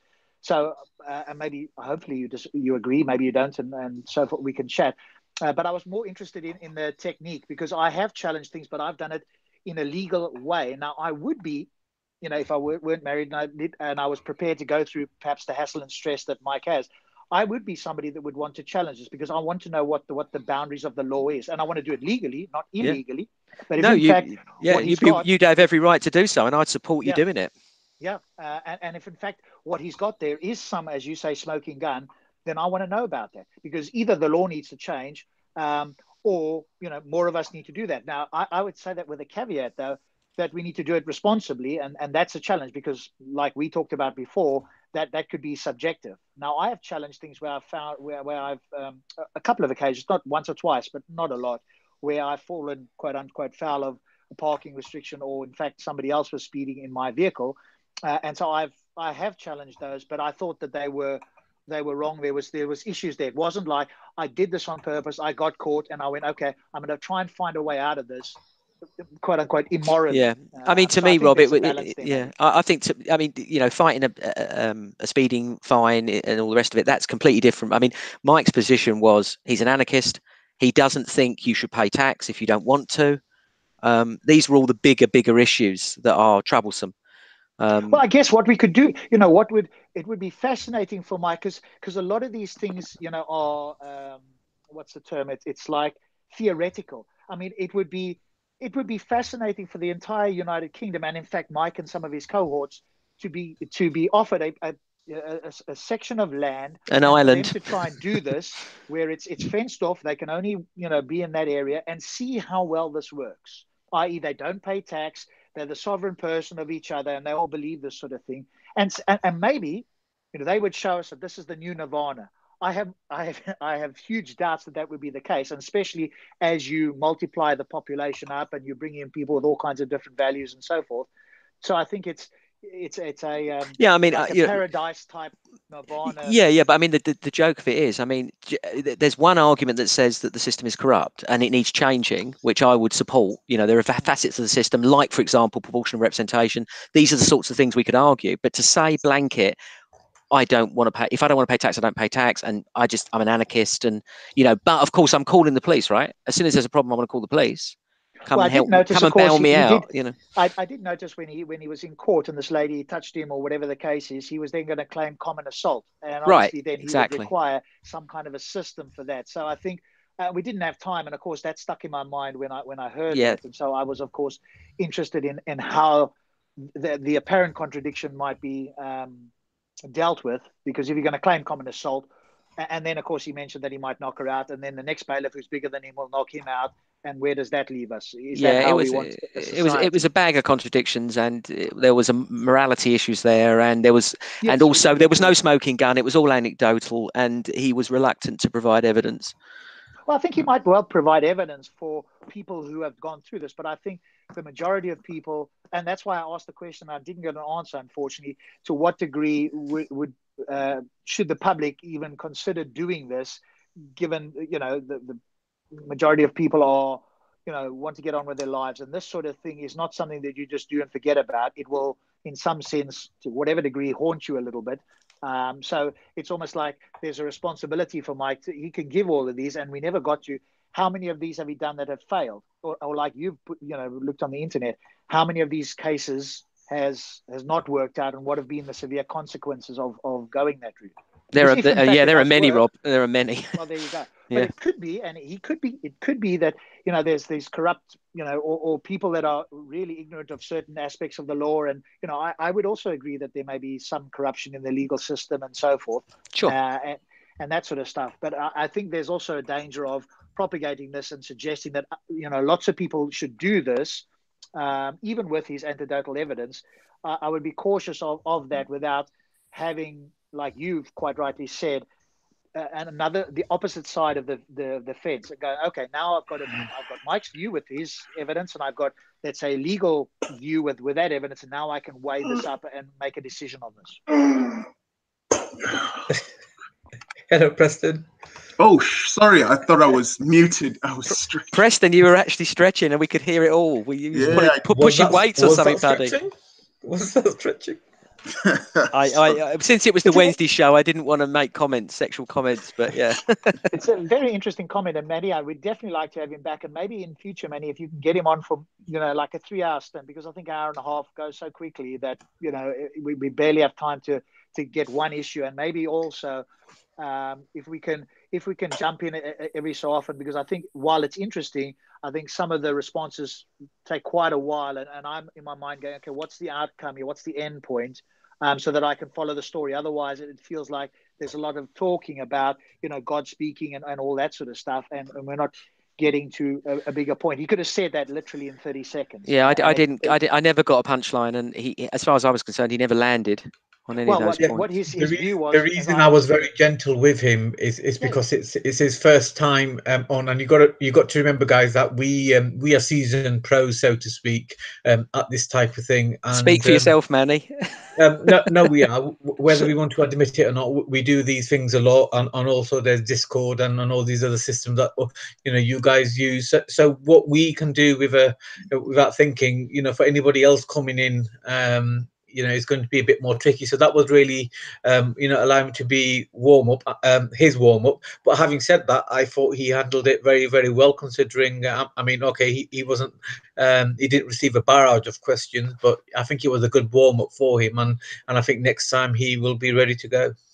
Yeah, it was all right. I think Rob went very lenient on him, so I think he got away with he got away. Perhaps next Yes, time. well, I mean, Perhaps I next wanted to time, Rob. understand his position, and like I say, I've got some sympathy to a degree with certain aspects of it. So I'm not entirely against everything that he's saying, but I think there is a balance to be struck, and I think the challenging of authority in general is more problematic. And that's why I let you go down that route initially, because I do agree with that part, but there are some things where I sort of suggest that, you know, that we as individuals are to some degree being taken advantage of by the state or the councils or whatever the case is. And so I think there's a balance to be struck. Yeah, we're definitely I agree. We're definitely being exploited. And I think we would find common ground for sure. But it's not the common ground we're interested in, is it? We're interested in this uncommon ground that he is proposing, you know. Yes, and that's why I wanted him to espouse that. I wasn't going to interrupt as much because I wanted to understand the process that he went through. I've been through the legal side of it. I've not allowed it.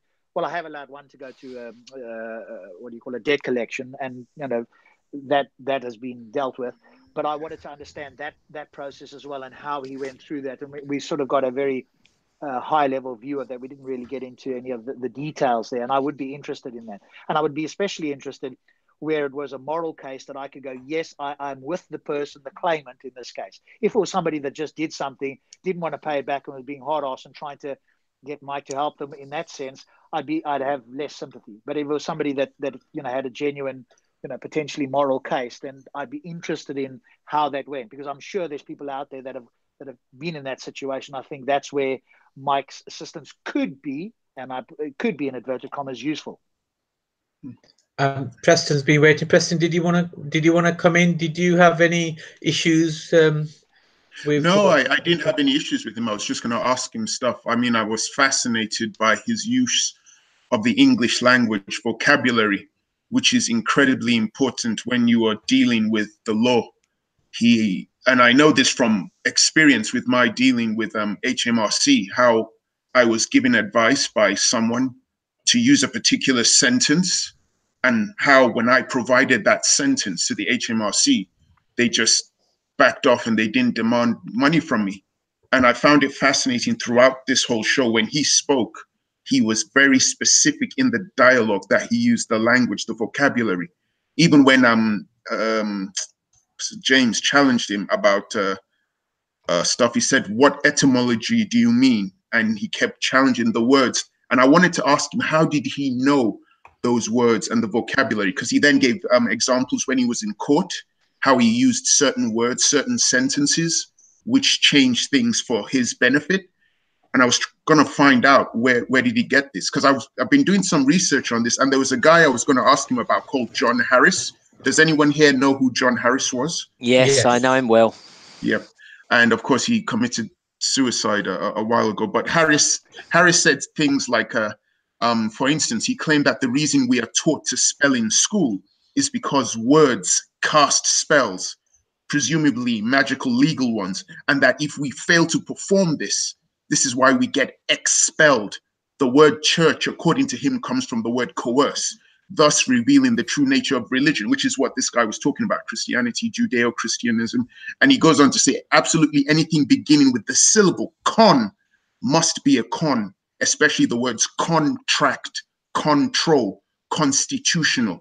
Con is actually short for confidence game or confidence trick. And I just find it fascinating how words are used they use words to protect themselves against the law.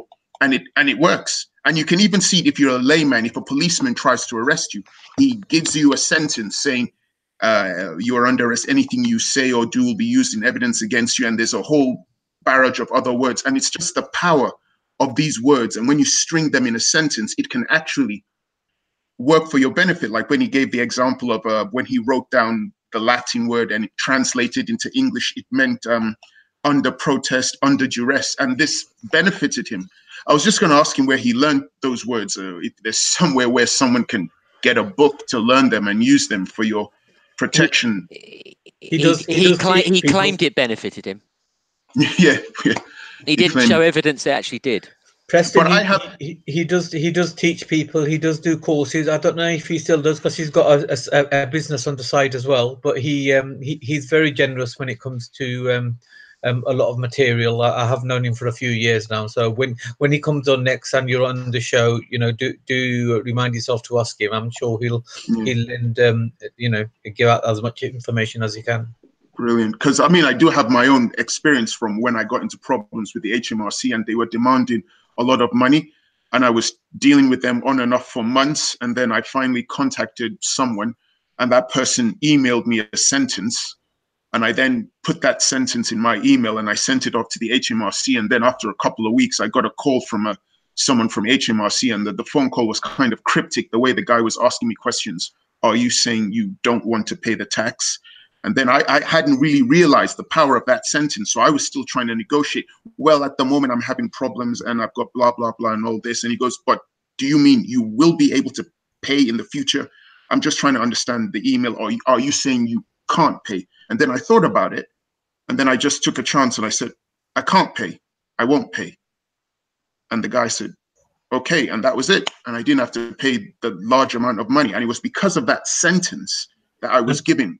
And also, you would never have received a letter saying that you don't have to pay, or we're wiping it off. So this was the point, because I've known a lot of people in your position and testimonies and what have you.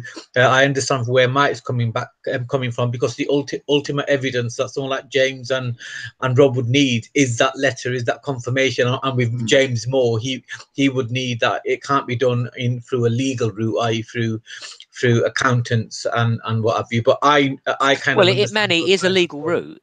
We're saying it is a legal route, but we're saying that he's doing nothing that he couldn't have done otherwise. It's not a special thing he's doing.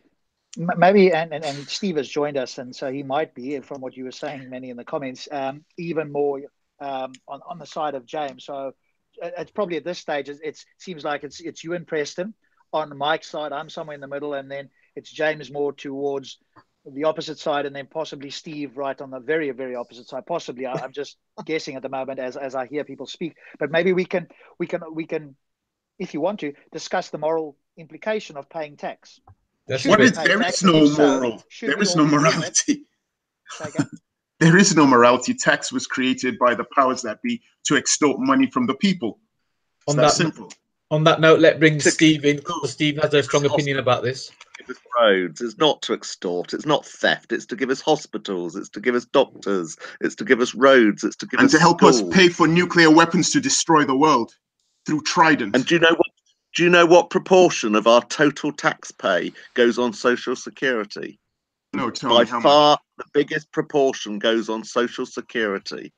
Relatively tiny bit goes on nuclear weapons. That's relative to healthcare and social care. I don't believe that. And benefits and welfare. Well, if that's the truth according to you, then the majority of people in this country shouldn't be complaining about the Tories at the moment, because they would be pumping loads of money into the NHS, according to you, through our taxes. The proportions of the total GDP that goes on different things, or the total proportion of our total tax pay that goes on different things. This isn't hidden secret information. It's all publicly available.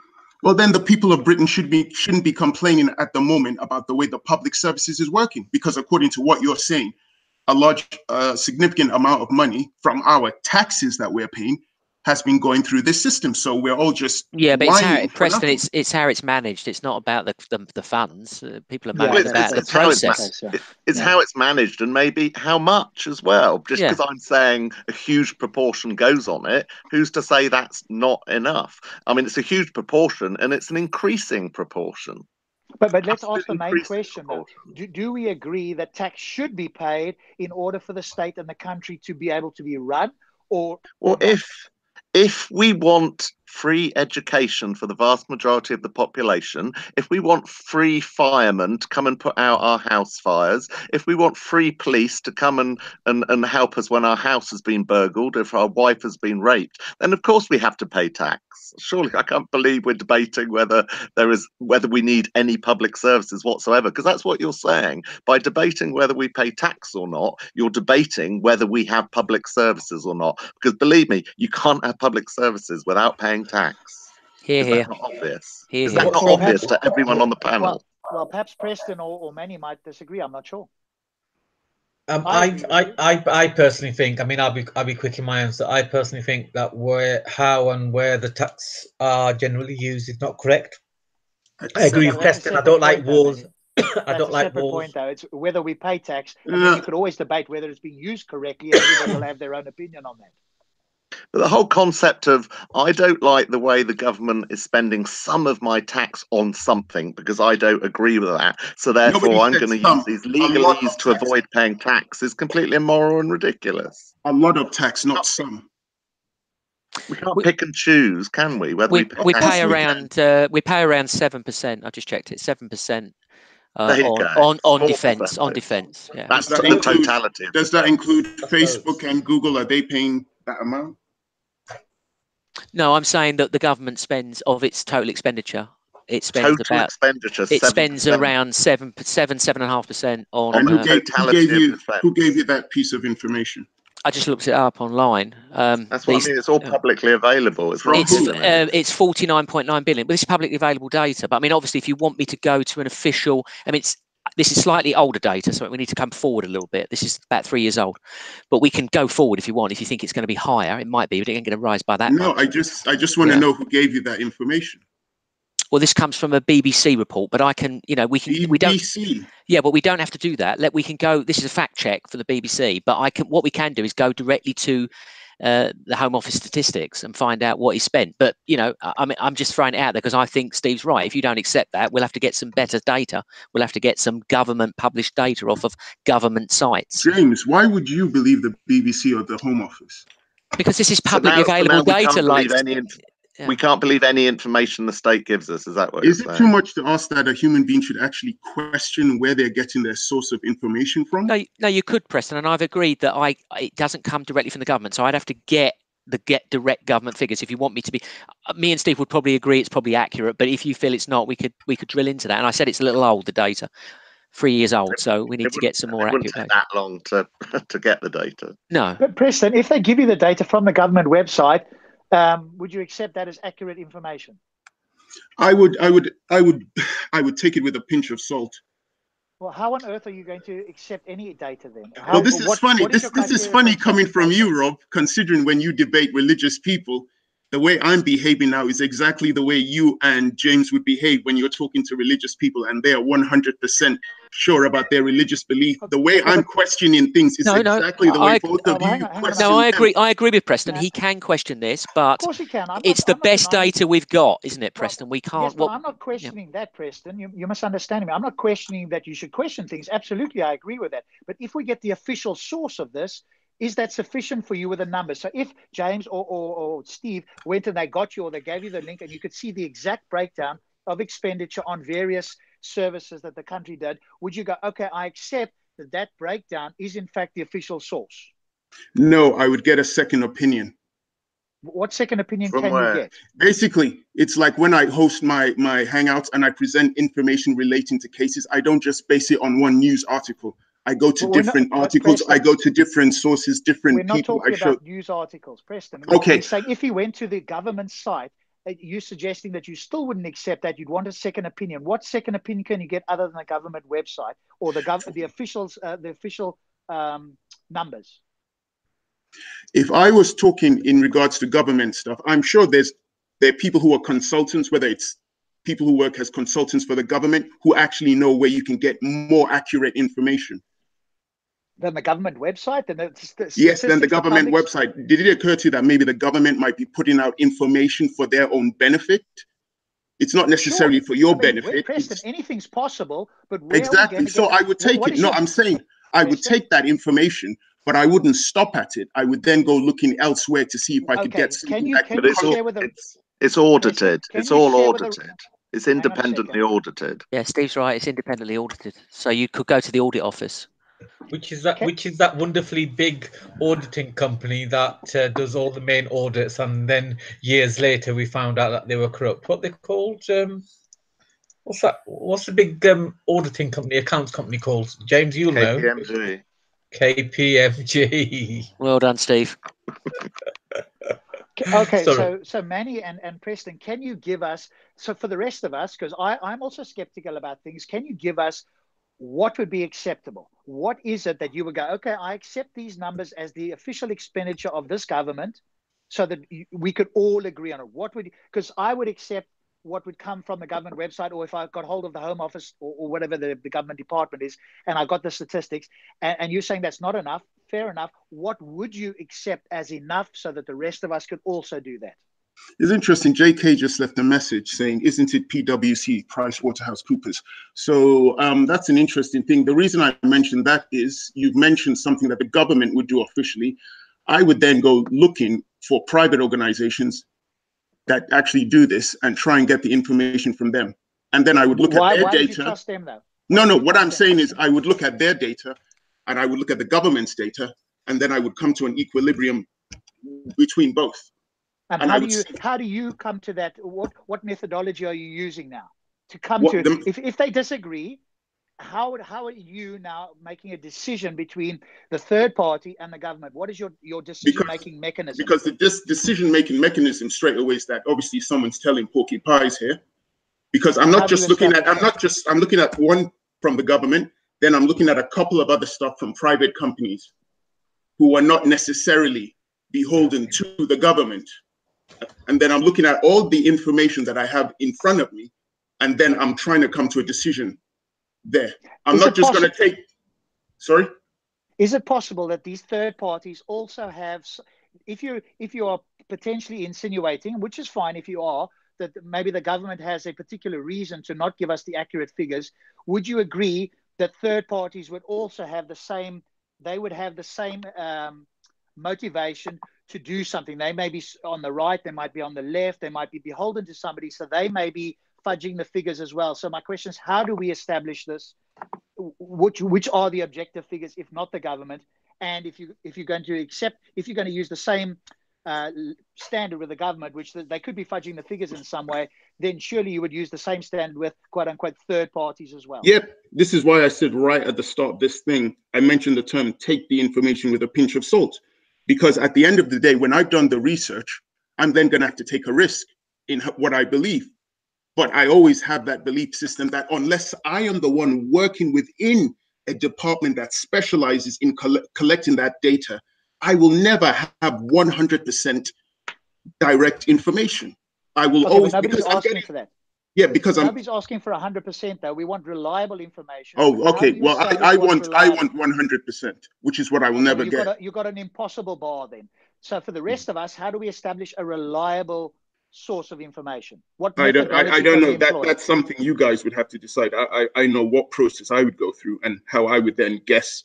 But you haven't given me the process. I'm asking for the process. I gave you the process. I said one comes from the government, the other one comes from private organizations. I would look at the data and then I would come to my own conclusion what to expect. That's what I would do. What you would do is entirely up to you. I'm not trying to give you my way as an approved way. That's what I would do. Now you need to find out what you would do. Preston, I understand that part of it. When you say I will come to my own conclusion, that's the part I'm questioning. How do you come to your own conclusion? As I said, I look at the numbers. I look at the statistics. I look at the numbers as well with you, and I come to a different conclusion. How do you say to me, well, Rob, your conclusion is not accurate. I've got a better way, and here's my methodology. If you follow mine, you'll come to my conclusion. Honestly, I don't care. You do what you want. I'll do what I want. That's it. I'm not here to get you to do what I want. So you make your decision as a grown man, and I'll make my own decision. I never said I was trying to tell you how to do things. It's entirely subjective then. Okay. Exactly. All right. So subjective. Okay. So then neither of us have got an argument. So I'll stick with the government. You can go with 50 other things. But if it was 7% or whatever, Steve, or it's not going to become 20 or 50%. I think we could all agree that, even if you can go to 50 million different third-party companies, if the expenditure on defense is 7%, it's not going to be 50%. So let's say that it was, in fact, the government was wrong and it was 15%. I just found paying taxes is a moral thing to do. I've just found some more recent data. 5.9% total defense.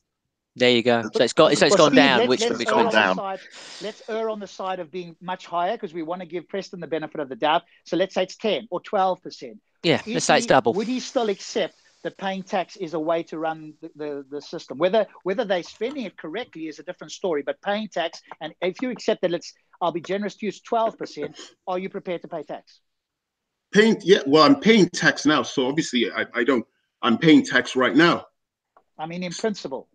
The rest of us, in principle, apart from Manny, maybe, want to pay tax, I think. Or would be, we see that it's a part of a necessary evil in a sense, maybe, or maybe that's not the right words, but it's necessary for a functioning society. Necessary for a functioning society, yes, as long as that government provides the people with access to receipts as to what it is doing with that money. Let's say the government provides the receipts that are available to the entire population. You're happy with that? Yes, then it would give me power legally to challenge what tax is. So yeah, I would agree with that. Good luck with that, because I would disagree with you, who will disagree with James. Well, actually, people have been challenging taxes that they pay in this country for decades, so I don't understand why that's such a big deal to you. We had a thing called the poll tax. People rioted and challenged that, so I don't understand why me suggesting that people should challenge certain taxes is somehow a big deal or something. That's something that people in this country have been doing for years. I'm not talking about small specific taxes. I'm talking about the expenditure, like on defense or whatever the case is. You might want to take them to court saying, hey, 5.9% is way too high. I think it should be 0.5. And maybe Steve would say, no, I think it should be 10% because we've got to defend this country. And I might say it's 5.5%. What do we do then? I don't know. All I know is that if people don't like taxes, there's a history of people protesting and getting things done. So that's what I'm with. You want to argue on semantics, please be my guest. That's your freedom. You can do what you want. It's representative democracy, right? Is it? I thought it was first past the post system. No, I'm saying it's representative democracy. I'm not saying it's proportional representation. I'm saying it's representative. In other words, we vote for them, they make the decisions. So even if who said we vote for them? That's the process, Preston. I'm saying that's the process we have right now. We can the people we can argue it and protest and kick them out. We can rebel, but that's the system we have right now. The people who vote for them are the people who take part in the political process. There are millions of British people who don't vote, so they're not in. So when you say, well, the Tories were voted, so they represent the people, no, they represent the people who took part in the voting, the electoral process. Right, but you have the choice to vote, right? And typically 60, 70% of people vote. You have the choice to vote. You have the choice to void your vote when you go into the ballot box if you don't support any of the people that you've been presented. We don't have a process to handle that, and we perhaps should. But the point is that's not what we have right now. No, but the point is that when you do get a government, it doesn't represent the people. So when people say, "Oh yeah, the government represents the people," no, it represents the people who took part in the electoral process and voted for them. That's who they represent. Right, but okay, that's fine. But I live in where I live. I know who my local MP is. I didn't vote for her. Right. So, when we say represent, we don't mean if you don't win the vote, but that's how it works. This is the sort of Remainer Brexit argument, isn't it? It's like we didn't win, therefore it doesn't represent us. But that's the nature of democracy. No, that's the nature of this particular democracy. There are different forms of democracy in Europe or in the world. The kind of democracy there's always going to be a loser. Do you agree? Do you agree? There's always going to be a loser, though, with democracy. There's always going to be somebody that voted for something else. Did you just hear what you said? You said there's always going to be a loser. If you feel there's always going to be a loser, why would you champion that electoral process? Because that's called democracy. What's the alternative? You just said there's always going to be a loser. Yes, that's the nature of democracy. You were then promoting something where you are agreeing that there will be people who will be losers. Why would you champion that? Because what's the alternative, Preston? What's the alternative? So we should just sit back and just give up and say, well, we can't do anything. No, I'm asking you, Preston, what is the alternative to democracy?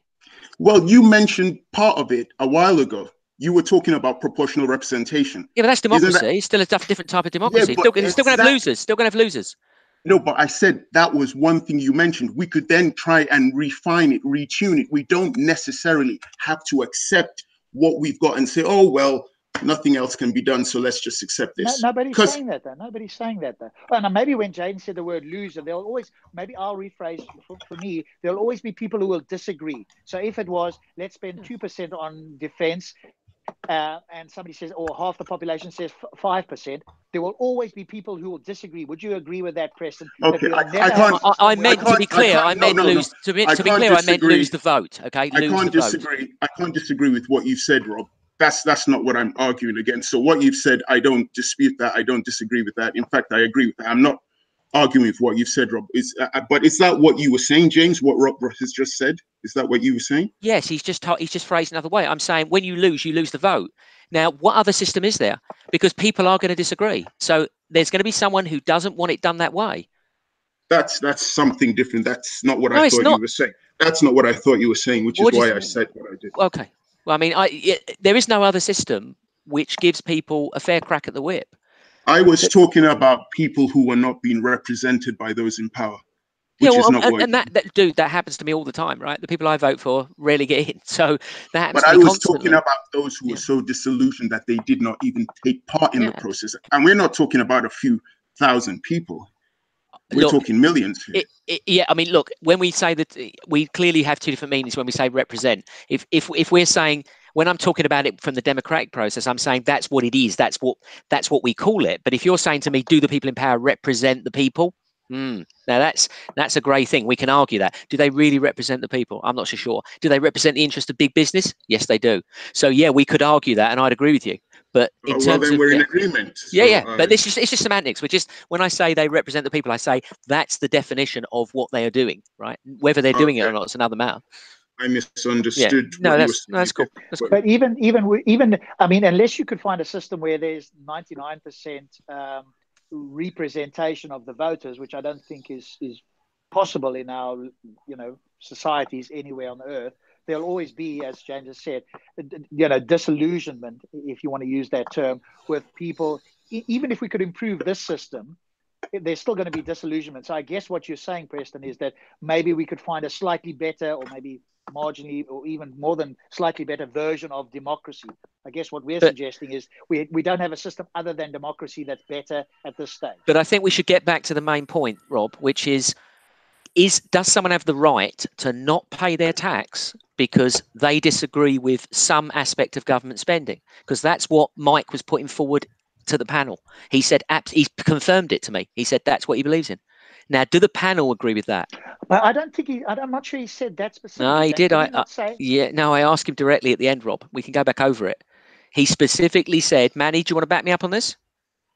Sorry, mate. I was just away for a few seconds. You swine! You're watching YouTube videos, aren't you? It's watching. I'm not. I'll be honest. My part of my touchpad's frozen, so I was just reading on how to unfreeze it. So he said, I asked him, "Do you have the right?" I believe I asked him, "Do you have the right not to pay your tax if you disagree with the money that's being spent, the way the government's spending the money?" And he said yes, because he lawfully or legally. I don't know what that means, Manny. Lawfully is basically common law. Legally is statutes and legislation. Legally, you can't do anything. Lawfully, you can do whatever you want. That's what I'm talking about. The use of words, vocabulary. Yeah, but I don't even accept what Manny's saying. Dude, I don't even accept what Manny's saying. We've got no evidence that there's any means by which you can not pay your tax other than the standard tax loopholes that exist. What is law? Is common law. And where does common law come from? It comes from the British Constitution. What does the British Constitution say about... Okay, what about... Okay, let's make it simple. Morally. Let me finish. Morally. Answer it morally. Oh, morally? Because you're just going to go and use semantic arguments. So let's put the question to the panel. Morally. Oh, James.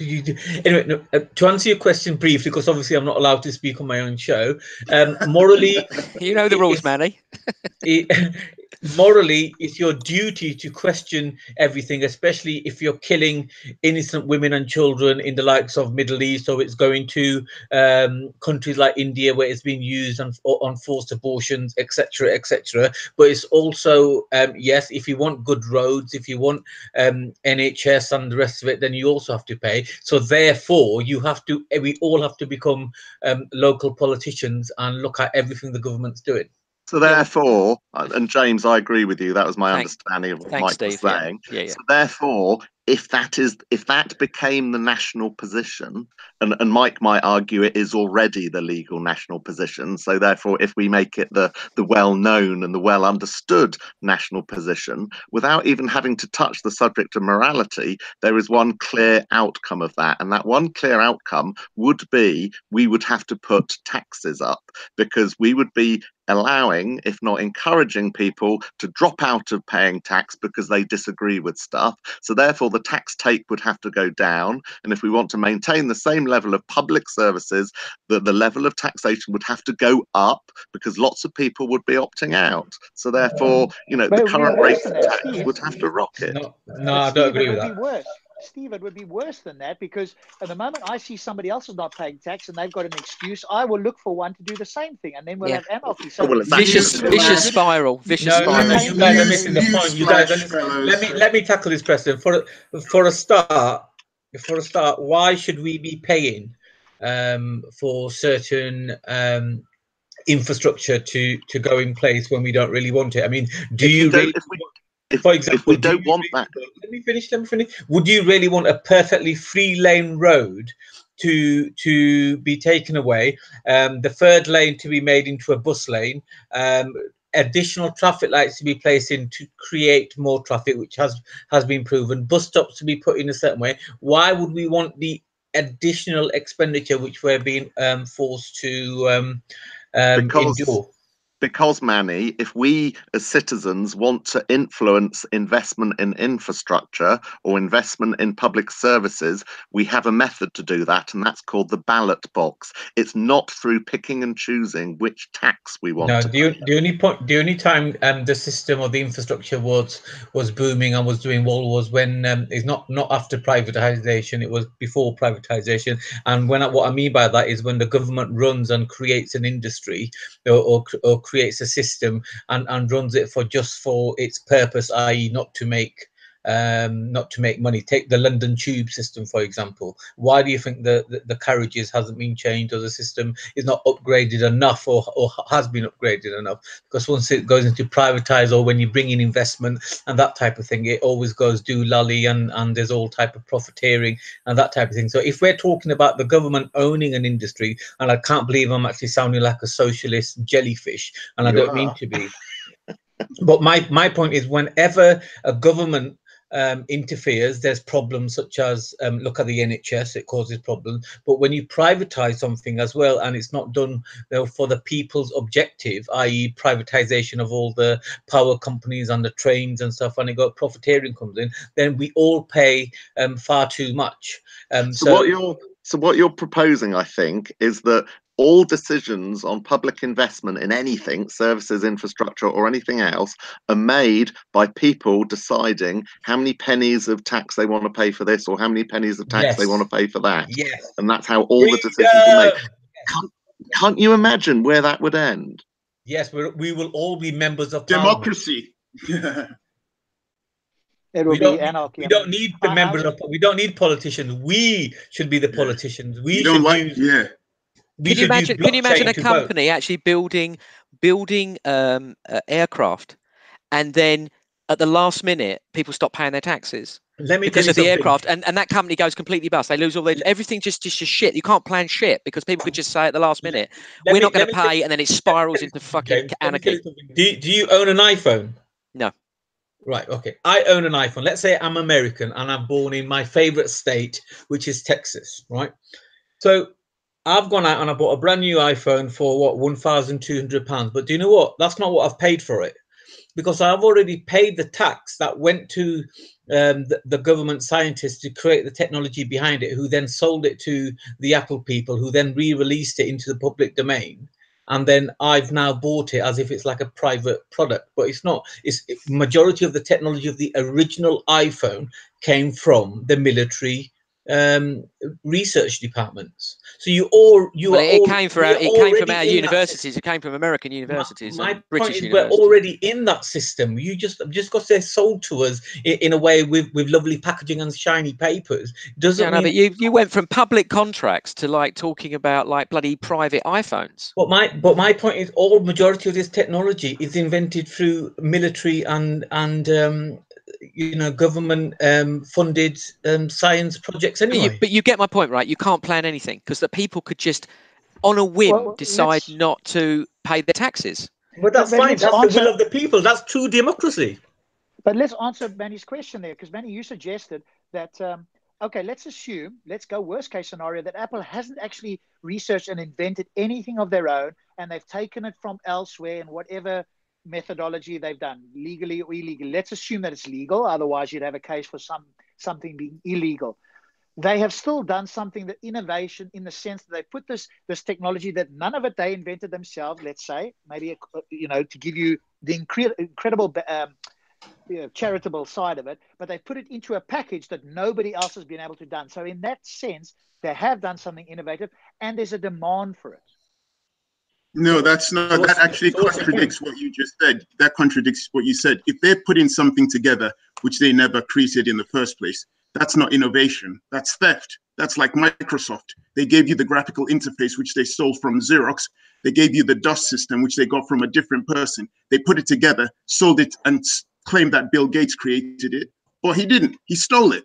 That's theft. He was just a good thief and good at stealing and selling something that he stole.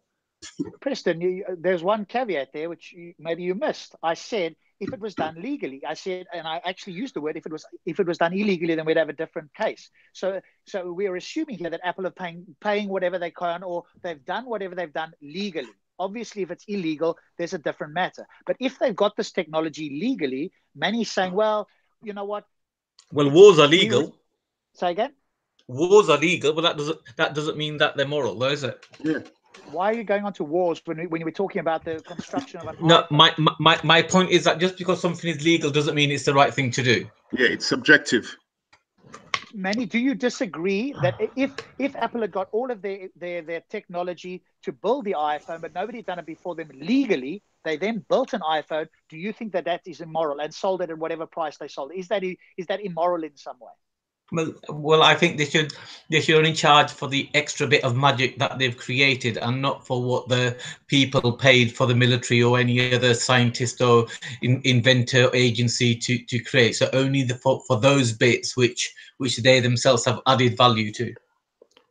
But they've added the value of creating the phone. People have prepared to pay. If nobody bought a phone, Manny, then of course they'd have to reduce the price. And I agree with you, price is extortion, but people are prepared to pay. And if they see enough value in there. Now, you could argue with that, but I don't think you could argue the principle.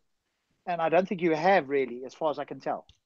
In an open market situation, you are not forced. Nobody twisted your arm around your back and forced you to pay up for the Apple iPhone.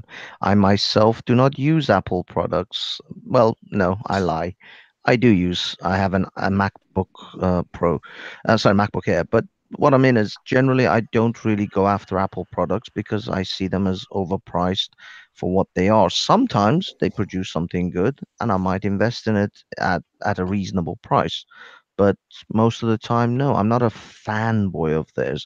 But again, nobody's forcing anyone to do anything. You buy the products that you feel are worthy of your hard-earned cash. I don't think that's an accurate statement, because I, for one, if I could get away with not having a mobile phone, without having a computer, without having all these things, I would love to do that. I'm not one of these technology mad people that looks forward to buying a new iPhone or the latest computer. Far from it.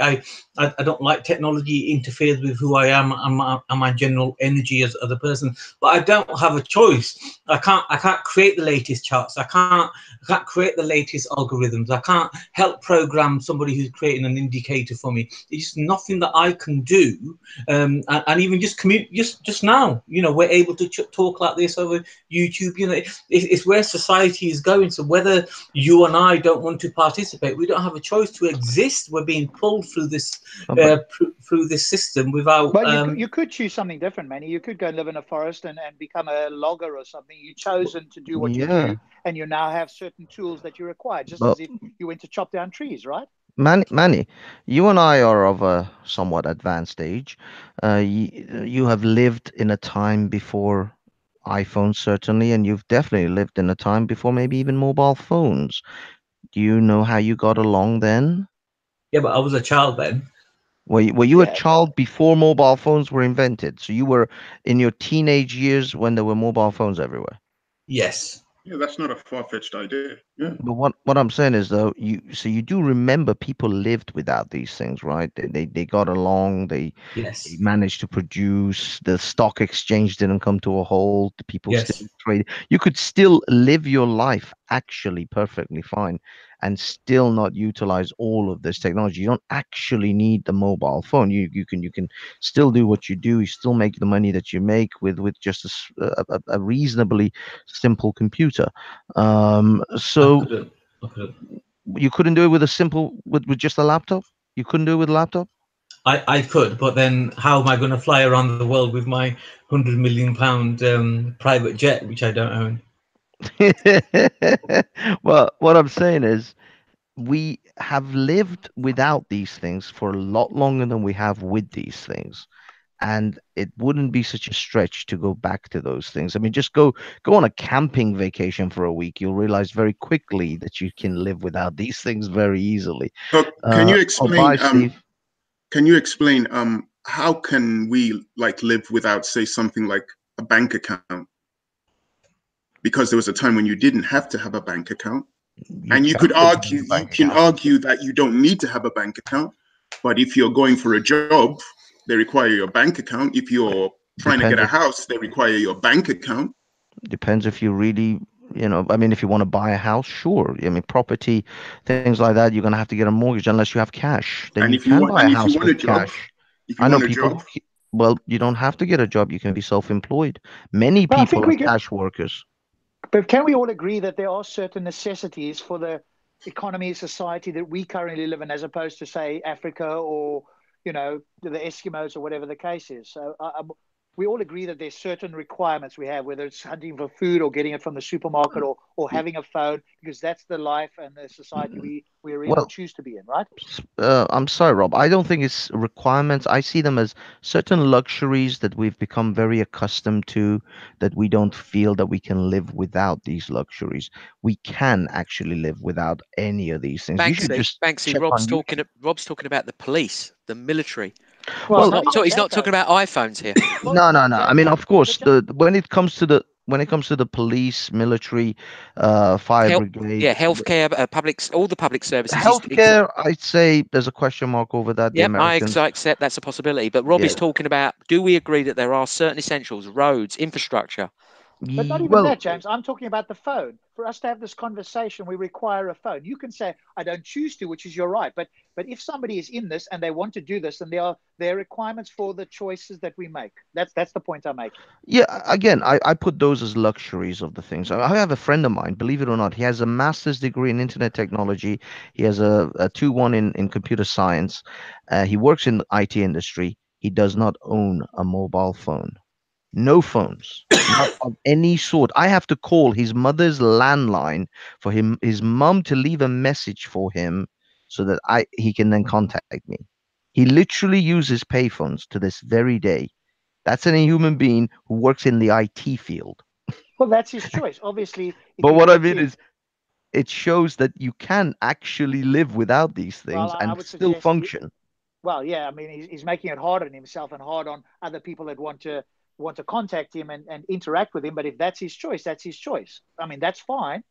But if I had a friend like that and it became unless it was a dear friend and there was a lot of value in the relationship, if it was, and I hate to say it, I mean, I actually like chatting to James. If James tomorrow decided he didn't have a phone and the only way to get hold of him was a payphone, I'm like, James, it was nice knowing you. That's it.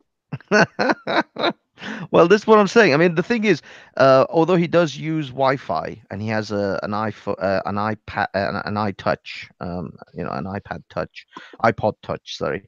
So anytime he's in a Wi-Fi zone, he can communicate through like Facebook Messenger and stuff. So I am able to get in touch with him occasionally, but as I say, his parents even bought him a phone. Banksy. He Can doesn't we use. let's get back to Let's get let's get back to the taxation, guys, Okay, the Let's get back taxation to the main thing. thing. because we're off on a rabbit hole of whether we want if a person can have an iPhone. This is a crazy I argument. no, know. but No, I was but I actually thought going that to was bring it useful, back there James. because I had a valid question for Banksy, which I asked him earlier, and it was Oh, in regards sorry. to bank account. And he said that he gave the answer that he would be self-employed. And then I was going to say, well, then how would you pay your taxes? Because when you're doing self-assessment and you have to be self-employed, you have to pay your taxes. How would you pay all those tens of thousands of pounds or thousands of pounds to the HMRC? Well, you hire an accountant. You Yeah, no, give the he's money talking to about the bank account. accounts, Baxi, and Yeah, but the answer is that they want to get rid of fraud. They're trying to get rid of money laundering. Yeah, They're trying to they want to introduce debt, so they do that through credit cards. We know yeah. that the capitalist system needs to introduce debt at some point. Marx predicted this, so this is all standard stuff. Really, it's not stuff we Yeah, need to but you debate. know that, James, but he didn't. You No, answered no, it. no. I knew all about all these things, but what I'm saying is, if you really want to line your Banksy and life I have up. talked about it already, haven't we, Banksy? In No, but Discord. what I'm saying is, yeah, these things are not. Yeah, these things are fairly well known that the system, the capitalist system, has to develop these things, and it has to come about in some form because it encourages these way of operating. But what I'm saying is, if you as an individual want to live off the grid, there are many things you can do to actually live off the grid and just simply work, be self-employed, and you can still pay your taxes. You can still hire an accountant. You can pay your accountant cash, and your accountant will do those things for you. There are many people I know who are cash workers, who are small shop business owners, who are How will taxi they know if drivers. you But pay could the we do tax that? But to could we HMRC? do that on a grand scale, Banksy? That's what we're getting to. Well, Is no, it the feasible to country. get rid of the taxation system? You can't up or overthrow the apple cart of this system, and still live in this comfortable society. I will say Thank that. you. Then, in which Uh, case, you're on mine and Rob's yeah, side. you I'm can't. speaking for But Rob. Sorry.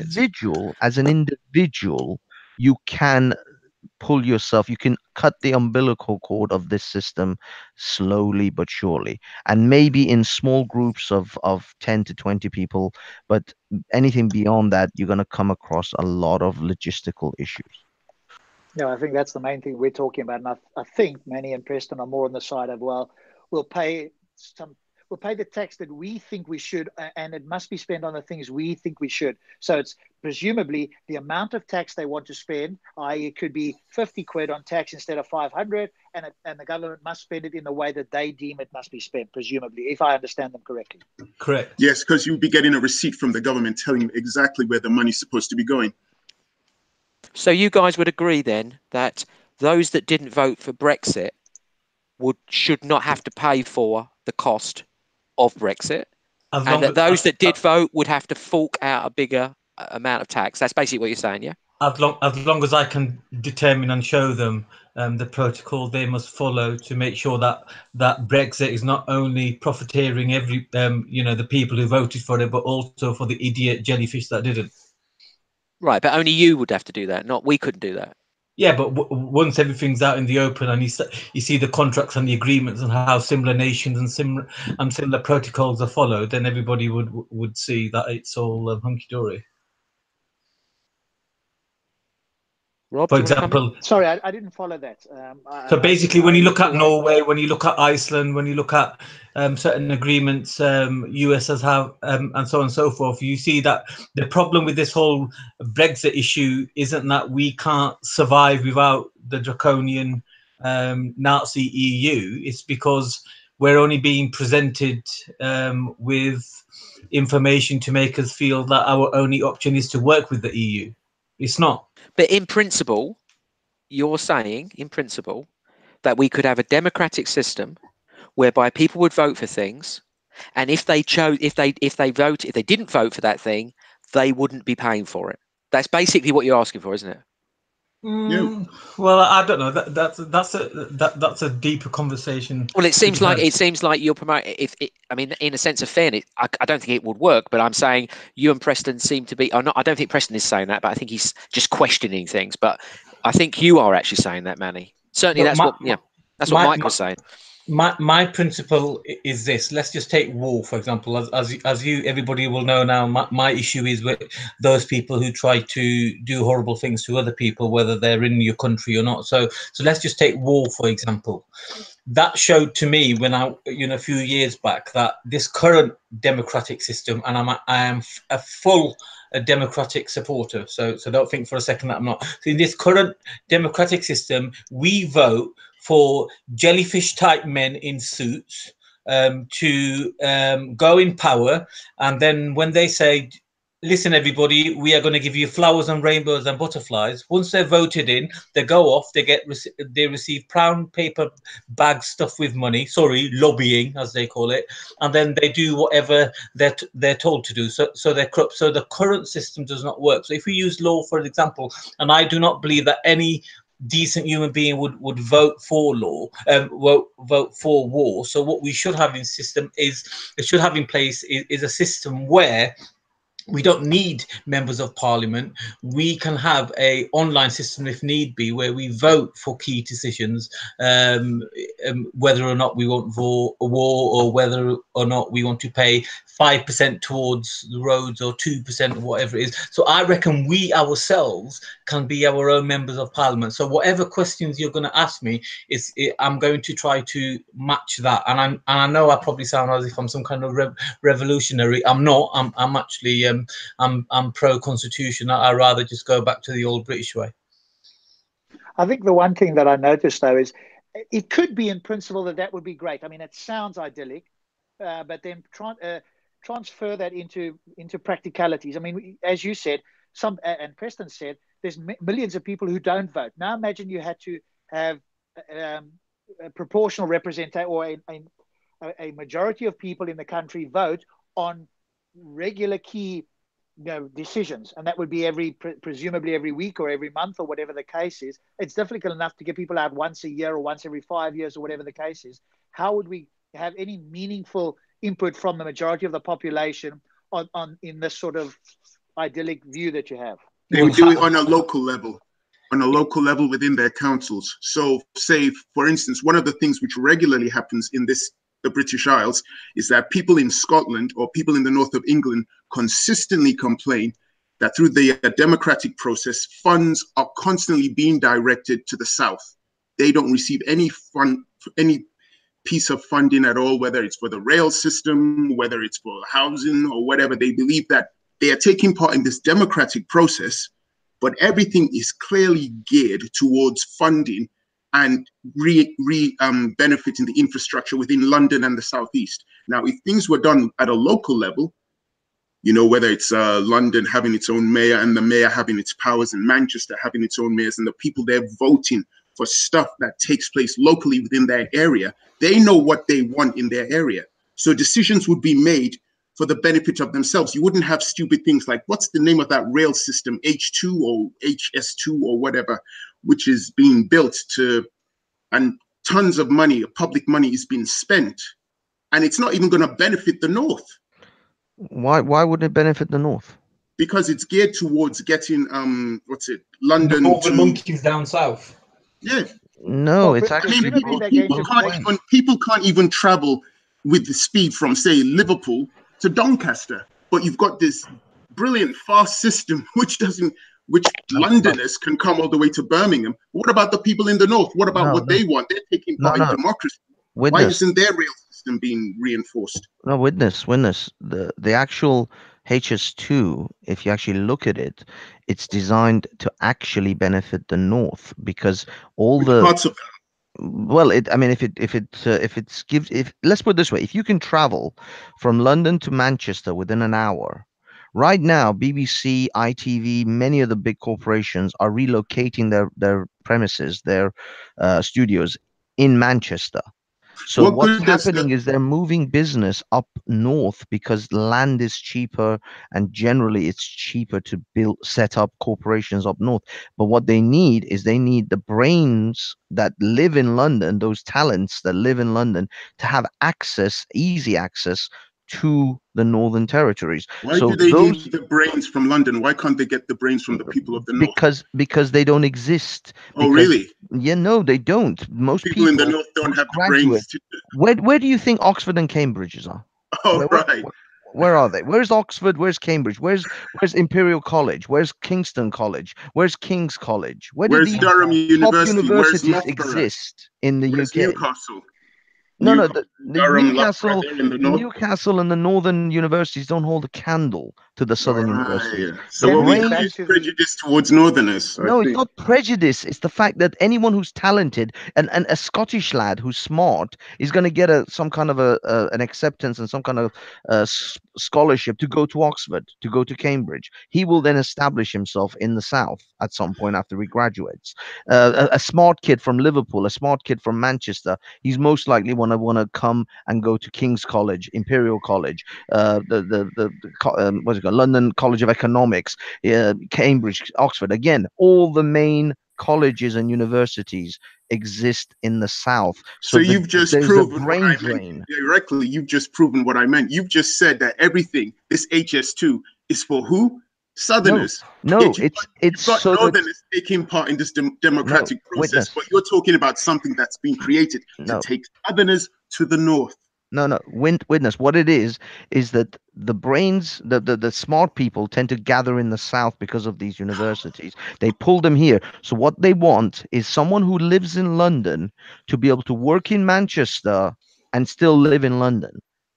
And so the companies can relocate in Manchester. And over time, those people will relocate either to Manchester or there'll be homegrown talent that will come out of the north.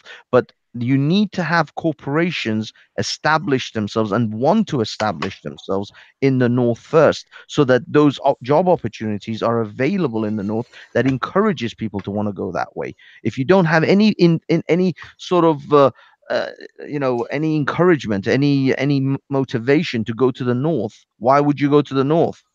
The reason I Why live in would you London need isn't to motivate people to go to the north when you already have people in the north who have education? those people in the north are not as talented. The talent always is right now being sucked to the south because there are no jobs in the north. So You those, are geographicalist.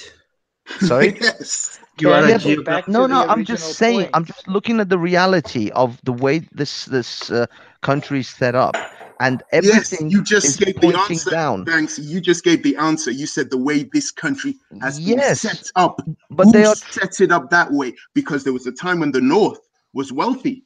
It had industry which competed with the South. yeah, but Who decided to destroy that industry and set up what we currently have? Then you can okay, go back to the 1980s and look at what the Tories were doing and how they destroyed the communities, which have never recovered up till this very day in the North. So you were right in what you said indirectly. You said the way it has been set up. yes, but Yes, what I'm someone saying set it to up you unfairly. is what I'm saying to you is that those the fact that the system was broken or badly set up or whatever, for whatever reason, now they're trying to readdress this. Something like the HS2 will open the gateway for southerners or those who came to the south for their education, for their higher education, and for the jobs that were available, will then have a gateway to start moving back up, pushing back up to the north. But if you don't have such a facility, then you will never fix the problem, because all the jobs, all the corporations are going to keep building themselves in the south. Can we get You back know, to we the already have original? a rail system that takes people up to the north, right? You do know that. Yeah, but it's not efficient enough. It's not good enough for people to actually want to use it. You have to give people an easy path to the north. What do you mean? And I used it regularly. I used to live and work in how Doncaster. long does it take you to go from London to Manchester on the train? Well, I went to Doncaster, which is Yorkshire, which is different geographically. It's in the north, but it's, you see, this is you Yeah, but what I see, mean the is, north Doncaster's is a different. shithole.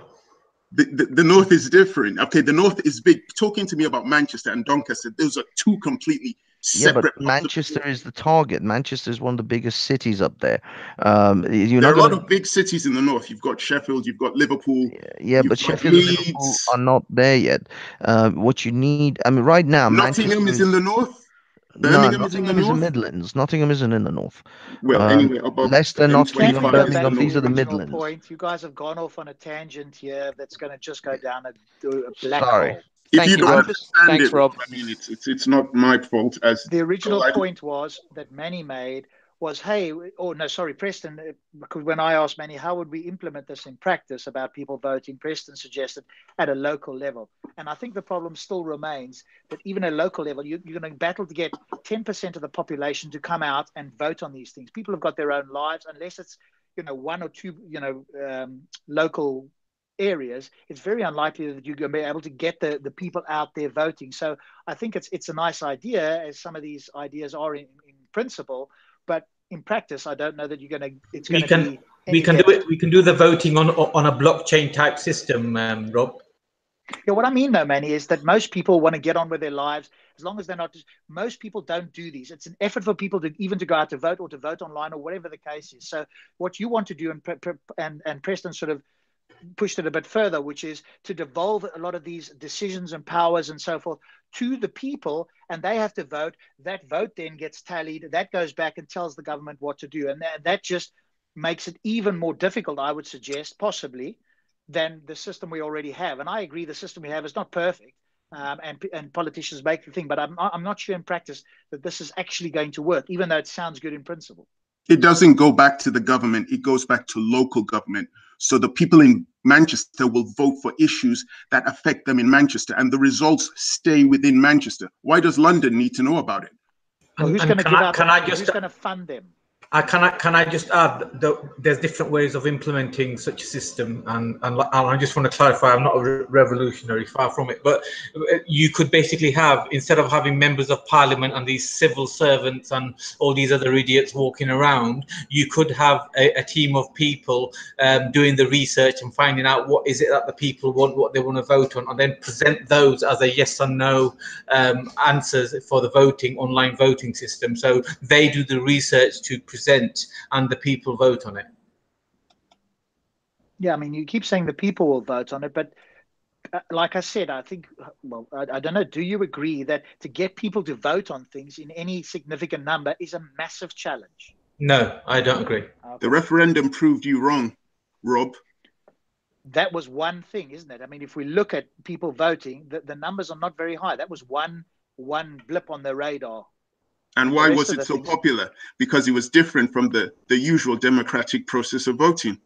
Can I just add? Sorry, Preston. I just want to make something very clear so we all know in this panel. So we know that freedom of speech does not work in any society. The society has to be advanced enough for it to work. So you don't have idiots walking around trying to offend and ridicule anybody without good reason. So this system is also the same as freedom of speech. It's not going to work if the average adult has only 2 brain cells stood up together. So we have to be, as a community, generally advanced and westernized, if you like, for this to be implemented, because a goat herder or a farmer in the hills and mountains of Nepal or something is not really going to be able to conduct themselves correctly in this system. Yeah, I guess I'm just questioning whether you can even get people that are reasonably educated in the United Kingdom of 60+ million to actually do what you're suggesting. Yeah, if you give them incentives, you can get people to do anything. You can literally get anything to, if they realize that it's their lives that are being affected directly, of course they'll participate. Or you can do things like just one member of each family given the responsibility, either the head woman or the head man. Well, I mean, what would be great is to put this out. And again, the only way to do something like this, I guess, is to test it in some way. I don't think you could do it on a national level, like straight out of the blocks, but you could test it somewhere and see whether, they have these pilot projects. So if there is something like this, or if you came up with something like this, Manny, I'd be interested, obviously, to see whether it can work in practice. Yeah, what the results are, and how does the money get spent, though? Because if the money is all being taxed and going to central government, then presumably central government still needs to decide what to allocate. Because let's say it's Manchester doesn't decide, okay, do you know what? We want and we demand, 10 billion. And the government says, no, we don't have 10 billion because we've got to give it to all across the country. So we'll give you 1 billion. What happens then? Yeah, you see, as you're implementing this and creating this system, you're also educating the people to become more politically savvy and more financially savvy on a larger scale. So as this system becomes fomented in the culture and in the way the country's run, the people themselves become more intelligent and participate. So everybody grows together. Right. Well, I look forward to it. I mean, anything's possible. And like I say, I don't deny that it sounds good in principle, and in theory, it may actually work. Well, we'd have to put it into practice to see whether it in fact works. We need a James type computer whiz to create the but I think blockchain the bigger system. point that we kind of went off on was you and Preston, and I'm not sure about Banksy, maybe he can share with us. Myself and James think that the current way of taxation is not perfect, and we could all disagree. But the way that you want to do the taxation, I don't think is workable. As in, like, people pay for the amount they want, presumably, and also they choose what they want to do it on. You do I think that's understand. completely unworkable. Completely unworkable. You do understand that with the current tax system, there are millions which are not paid by corporations which are making tens of millions, businessmen who are making millions, millionaires. This current tax system does not make these people pay taxes, whether it's through corporation tax or through income tax. I mean, we know the scandal of major organizations like Amazon, Facebook, Google, Starbucks that are making hundreds of millions, and they're paying incredibly small amounts. Yeah, I think in Preston, some cases, I totally agree with you, Preston. yeah. So there's a major fault. Yeah, but the system, right? So, but the system. We agree that the system needs reform, but we're just arguing in principle. Right, yeah, sorry. we're just arguing in principle how that would work. I mean, in terms of people paying their individual tax. But I agree with you. It's as corrupt as arseholes. There's massive loopholes for big business. Fix the politicians. I'm sure Rob would. Tax. I think Rob would agree with that. Rob? Yeah, I don't think the government that companies are paying the tax they should, like Amazon or whatever the case is, and they dodge that and so forth. And I think you can put more pressure. They could always claim or threaten, hey, well, we're going to go out of the we're going to move offshore or whatever the case is. Yeah, there's definitely ramifications to changing it. It could be, but I think the economy of the UK is too big to do that. If for example, the UK government said, well, anything that's bought with an IP address in the United Kingdom from to an Amazon UK site is taxed, and you can't go to the SERL or whatever the case is. I think there are technical ways that you could rein this in. And if Amazon said, well, hey, if you're going to tax us 10% or whatever it is, or 20%, I mean, God forbid 20%, they might say is ridiculous.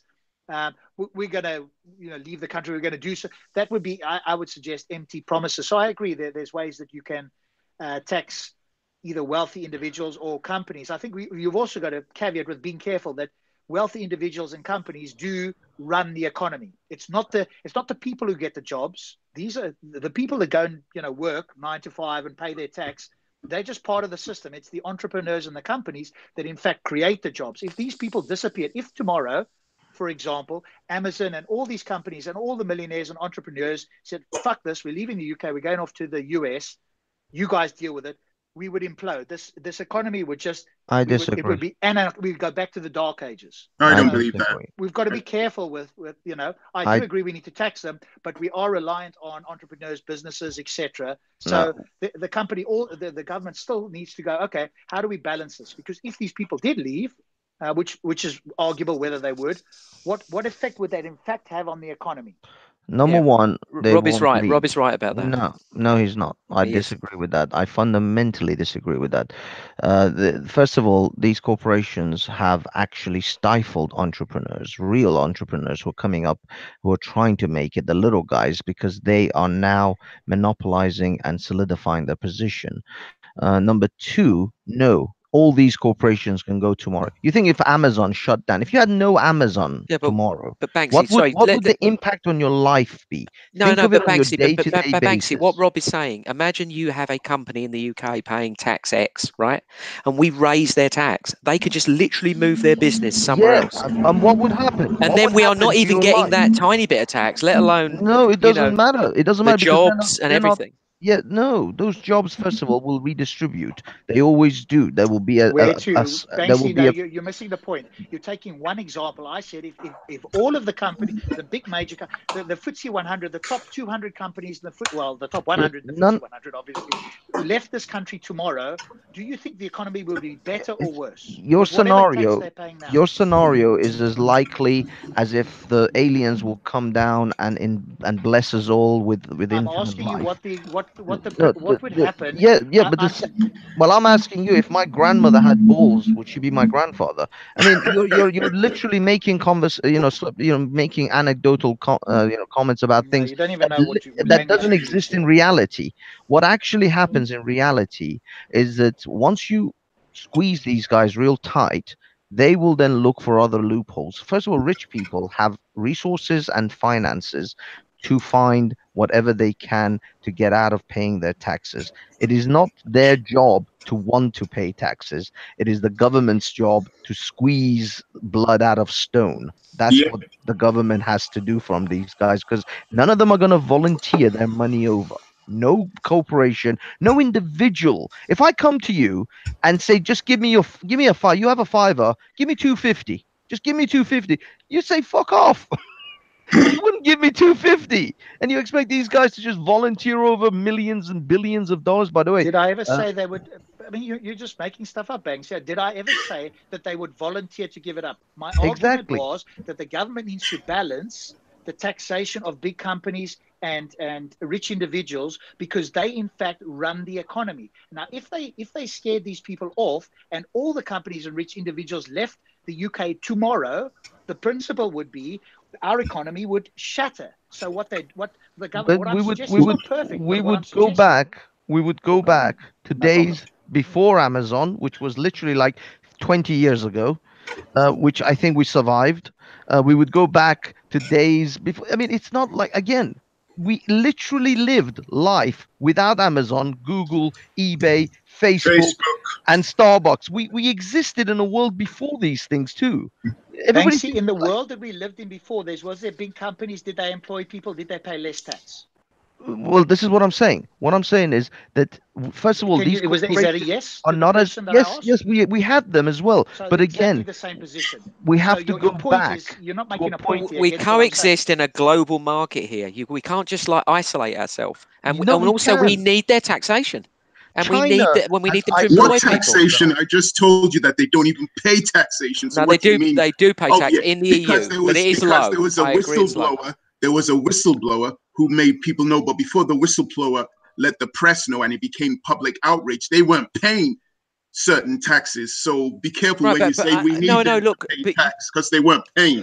I know, but when we're not talking about one particular company here. We're talking about No, all no, companies, right? I gave a number of companies, just like Banksy did. We said Starbucks, Facebook, Microsoft was there for a bit. Amazon was there. Who else? There was more than 5.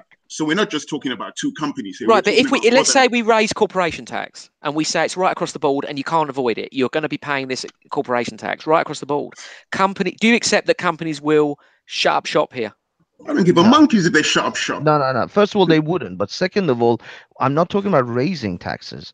I'm actually asking them to pay the ones that they are not paying right Yeah, I know, now. but what I'm saying is, look, That's all I Preston want say he them. doesn't give a monkeys, but there'll be mass unemployment if people No, just fuck What you off. Who's going to employ these don't people? understand no, is the way no, it the wouldn't. way the British industry operates. It's not wholly dependent on those companies anyway. You've forgotten about the very industry that you worked in, James. You worked in the financial industry as IT, didn't you? A large amount of the money comes from the financial traders, the investment banks. So the British economy's success is based on a number of things. Well, it's a service industry. One It's of a them, service. yes, is Yeah. based on Facebook and Starbucks, It's but that's not the only thing. Don't Yeah. forget manufacturing. Don't forget the financial industry as well. No, So I'm there are a with you. I'm number of with you, things. but I'm with you on that. It's a service industry. But what I'm saying is, if you raise corporation tax, all of those services are also affected by that taxation. Yeah, look, I agree with you. It is a balancing act. I'm just saying we've got to be reasonable here. Rob's point is a very reasonable, rational point. Right. It's a balancing act. You can't just say, Well, I don't fuck the know. tax. Fuck I them. agree with you. Rob can correct me, but it seemed as if to me he was just saying, well, this system isn't good, but it's the best we've got. So let's just do and try and survive with as a what we general have. point, that's true, but we can make improvements. And I also said I don't think that the big companies do pay enough tax. But I also said, the major point I was making at this moment was that there's a balancing act for the government with the big companies. If it's my little company, they can say, Rob, you got to pay your 20%. If I say, well, I'm going to move, screw me, it has almost, marginally zero effect on the economy. If Amazon plus all the top FTSE 100 companies did that, we'd be in serious trouble. So that's what I'm saying. There's a balancing act for the government. If they said, right, every single big company pays 20%, like all the other companies, and or more of those companies said, no, we're not going to do that, we're leaving, there'd be mass unemployment, as James said. You can't tax those individuals. You can't even tax the companies the small amount. They're gone. And whatever. I like what you're saying, Rob. I agree with it. But if you look at my picture and my profile, it has the woman balancing, doing the balancing act.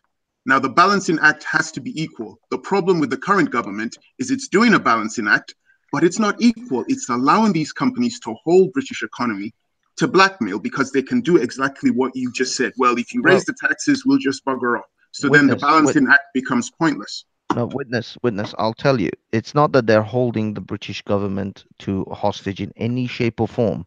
They actually are not. The thing is, the government and these guys have paid the government and the politicians to give you the illusion that they have such a stranglehold on this country that we would not be able to survive without any of them. I am not even asking them to raise corporation tax. I'm not talking about these raising any taxes on anyone.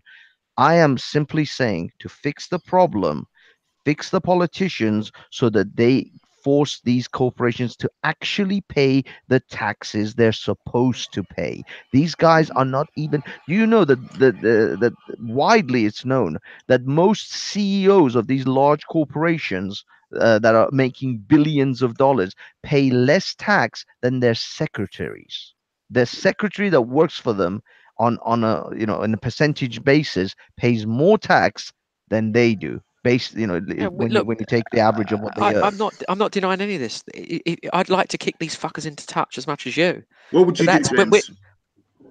I agree with you. We've got to look at the loopholes, and it's possible that the government are, on the side of big business and they are cheating and they are exploitative. I think this is probably likely. We should change those. We should reform those things. But this idea that we just say, fuck you, just leave if you want to, we can't do that. It's a balancing act. No, this is what I mean. It's just, I don't think it's that much of a balancing act. I think that they have cowered the countries that they run because they've paid off all the politicians. They bought all the politicians to give you the illusion that if you don't let us get away with this shit, we will suddenly leave and your country will fall apart. The whole thing, the whole system of capitalism is a house of cards.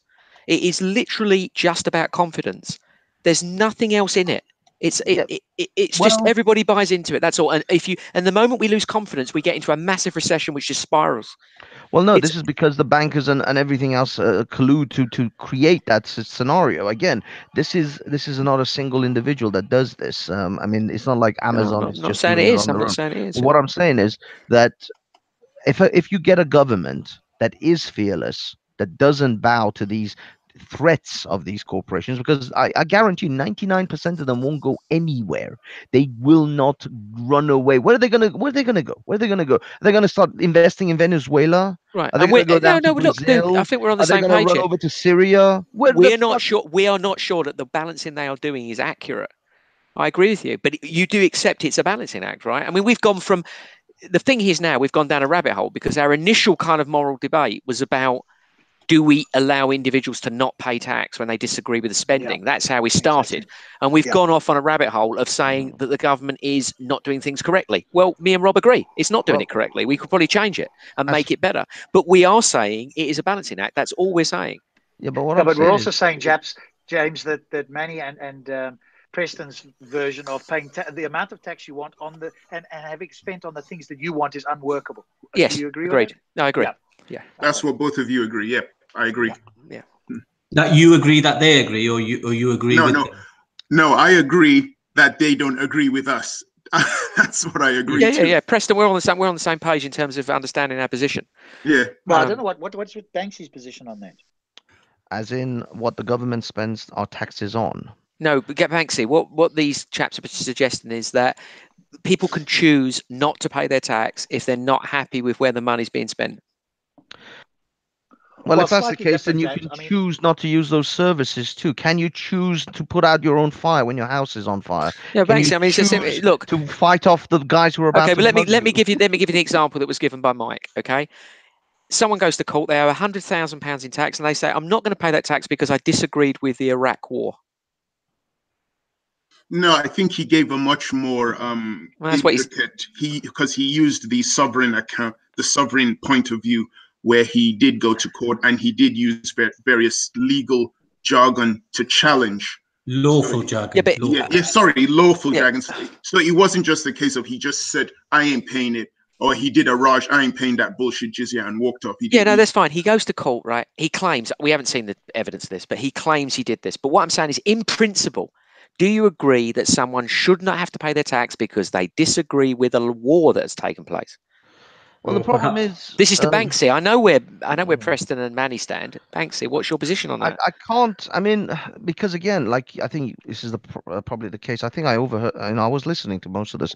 That the case you guys made is that we have a representative system, and we simply vote in, or those who do vote in whoever the government happens to be. But then Banksy, to clear it up, me and Rob are saying no. But to clear it up, me and Rob are not. Don't worry about that. We're not worried about the system. We're saying it's untenable to do it the way that Manny and Mike and Preston are suggesting. That's what we're saying. Well, yeah, I mean, it's a logistical nightmare to have every person decide what they want to pay their taxes. Sorry, guys, is there something wrong with the stream? It's not even realistic. Is there something wrong with the stream? I think some of the users, sorry, not users, your viewers are mentioning, Go Like Me just mentioned the stream, and I noticed there's a circle that just goes round and around and round and round.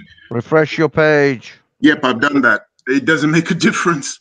Oh, and let me see. I haven't seen. I'm not watching. Yeah, we've dropped the viewing audience as well. That might be because we're as boring as fuck, but also it's possible that the stream's ended. I've just refreshed the page, and something's happened with the connection. It's working now. Oh no, it's fine now. Yeah, it's back fine on now. my end. Yeah, it had dropped to 36. Yeah, because obviously people were affected by it. I think. I mean, Banksy. Unless you want to add anything, I think we basically reached a bit of a, an impasse on that one. An impasse. Yeah, that's what I think. Yeah, impasse. Sorry. I mean, I don't see it ever being possible. You can't have a system in which you benefit from those. From the taxation spent on police and etc., and then you have a selective view on the other things you want to pay or not pay into. Thank you. Yeah. It's just not going to work. You can't have a country of millions of people, each of them selecting from, I don't know, a catalog of taxes they want to pay and not to pay. Why not? I think you're right. It's not going to be like that. There's going to be some. It's obviously it can't be like that. There's some taxes that you would have to pay, and some taxes you can't. For example, it makes sense that everybody contributes to the health service. Obviously, that makes sense. And I would say that's the most contentious one. No, it's not. Come on, dude. No, look, obviously I want the health service, but I'm saying a lot of people would like a private system. I would support the NHS, but I'm saying that's one of the ones that would be very contentious. I actually do support the NHS, but actually I think as a person who works, or those who are wealthy, actually they would be better off on their private system. Most of them do take up private health insurance. I have private health insurance with my company, but I still have to pay the NHS taxes, even though I may never use it. Oh, hello. Yes, we've got you. Sorry, I thought I got cut off. I wasn't sure about that. Let's just go back for a moment to what Mike said, because obviously he was the guest on the show. I think a couple of things with Mike. One was he had this approach of challenging the authority. This is the sovereign state of Mike, which I fundamentally disagree with. That would lead to literal anarchy. He's an anarchist. That's exactly what his position was. Power to the people. Challenge the system at all costs. A patriot must be ready to defend his or her country from its government. That's what I believe. So would you believe in favor of? Yeah, go ahead, thanks. I say gun rights. Gun rights. Wow, Banksy, how did you get to that? From what I was saying, I wasn't talking like an American. That's like America. I'm not going down. I'm all for gun rights. Oh my God. How is the patriot going to defend the country from its government without gun rights? Okay, you want to know? You pushed me into a corner, so I'm going to say 1387. Oh, it was 1381. Revolt. Peasants' revolt. Change the system. With That's what? The only way. With what? With chopsticks? If colorful language doesn't work, pick up a weapon and go to war. Ultimately, you're gonna go down to weapons. You're gonna come down to force. Isn't that the way governments are removed? Your will? Isn't that the way systems are changed? Yeah, but the fact is that you have to enforce your will. Force is violence in its ultimate form. If you have nothing to enforce, are you going to go up to a police officer with an automatic rifle and say, "Give me the gun because I want to take back"? But that's not what Mike was talking about when he was here. He was talking about challenging the law, and he was using things based on common law, sovereign law, and Okay. he was using language which related to that. That's how he was challenging. And I think it gives what's wrong with it giving the individual a sense of empowerment to not allow themselves to be bullied by a corrupt system. I don't see what's wrong with that. That's all I'm saying. I don't see it. It gives that individual a window of opportunity to question and to challenge what the authorities are Do doing. we not have that already, though, Preston? In what way would whatever you're talking about? Are you talking about where somebody's a sovereign citizen? In what way would that give them extra benefit over what they currently have? Because that person realizes more so than the average person that by challenging the system, using the laws created by the system, it is going to be a lot harder, because the laws created by the system were created by the system to protect the system. So you're playing a rigged game, so to speak. It's like going to Las Vegas and they say the mafia is running the machines, that nobody wins but the mafia. The whole system is rigged, but you're trying to use the laws created by the con artists to defeat the con artists. But systems have changed, though. I think you would agree over time. It's not immediate, but things have changed. I mean, we had an absolute monarchy. We don't have that anymore. So things do change in time. But it seems to me you're suggesting that, being this free person and just denying paying anything, and you just want to live by yourself, but then you still want to use the roads, the NHS, presumably, unless you're saying, hey, I'm going to live in a cave. I'm not going to interact or in any way go onto anybody else's land, then I'm not going to pay taxes. If you had your own piece of land that you had bought and you never left that land or interacted or used any services that everybody else paid for, I'd be okay. It'd almost be like you'd be on a desert island by yourself. Then you'd have a case to make. But if you're in a civil society where you're using the facilities that everybody else is paying for, and you're going, hey, I'm not going to pay for it, me personally, I don't think you've got it seems to me, I find it difficult to find an argument that anybody would have a leg to stand on. Yeah, because sorry, continue. I was just going to say, even in this country, even if you own your own piece of land, you still have to pay tax. You're still liable for paying money. You can't just have a piece of land and not pay anything.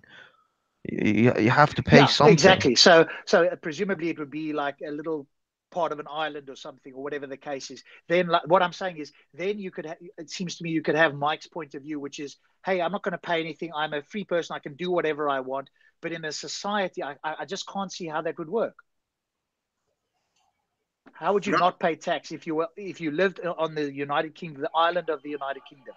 I don't think it's such a far-fetched idea, because we all discussed earlier wealthy people who live within the system, but they don't really contribute to the system because they know how to go between the cracks within the system. But wealthy people work through they use the system, and they take advantage of the loopholes that they themselves have lobbied or paid people to lobby for. So they are actually not outside of the system. They are very much within the system, but they manipulate the system for their end because they can, because they have the money and the resources to do so. And then I, who is working within that system, who doesn't have the power to manipulate the system, then has to contribute to that system. Yeah, you don't have a choice. That I'm being under the guise that I'm being moral and I'm being lawful. When in fact, it's not whether you're moral or lawful. Well, that was the original point that was made right at the beginning. Morality. Yeah, you don't have a choice in paying these things. It is forced upon you. You go to jail, they will force you into a prison cell if you don't. They will come down at you with force. Ultimately, all of this leads to force. All the decisions you make to pay or not pay, to do or not do, is because there is a gun at the back of your head. Now, whether you think either you like it or you don't, or you don't want to imagine that is what it is. The government of this country has a gun pointed to the back of every individual's head, and if you do not abide by the way that they've set up the system, they will squeeze you into a tiny box, possibly with a large man that may sodomize you. So Mike gave examples. Don't forget, Banksy, Mike gave examples of how he challenged that and had been successful. Who challenged it without violence? Mike was just giving an example of how he had various cases where he refused to comply, and some of those examples resulted in court cases, and he was discussing on the panel his success. Okay, so there have been people. Well, Yeah. I think as well, though, Preston, we've got to realize that he may have been lucky because he could have gone before another magistrate who either did know the law or who wasn't interested and would have jailed him or done whatever the case is. So whether that was right or wrong, I think it could also be that he was very lucky by turning his back, by saying X, Y, and Z. That might have worked. You might have thrown off one or two, but any other judge that might have gone through this and might have looked up the law, that might not have worked. So to me, it's a bit of a gamble rather than, hey, he's won this, because that was James's point. If this was a smoking gun and this was something that in fact would work everywhere, then we'd be propagating this left, right, and it was legal, we'd be propagating this left, right, and center. I think the cautionary note is he may have got lucky here. He may have confused a few people, but that may not be the position to take for other people that are out there. So how many people would you like to see do it, have success before you took it seriously? I would like to see it being done in every courtroom around the country. Then I could go, okay, now we've got this. I don't need that much. I mean, I just need to see precedent set by looking at legal transcripts. If we can see cases where judges are passing in favour, and it's purely on this crazy notion that they have, and it's got nothing to do with the standard loopholes in the law. If they're passing judgment and setting precedent, then that would be in the newspapers, number one. It will be in the media for sure. But if we could just see it in transcript, then I would accept it. And especially if we can get a high court ruling on it as well. Yeah, absolutely. That would be pretty sufficient. If you can get anything into sort of the level of Supreme Court judgments, that would make it into the newspapers. I don't know if magistrate court decisions would necessarily get there.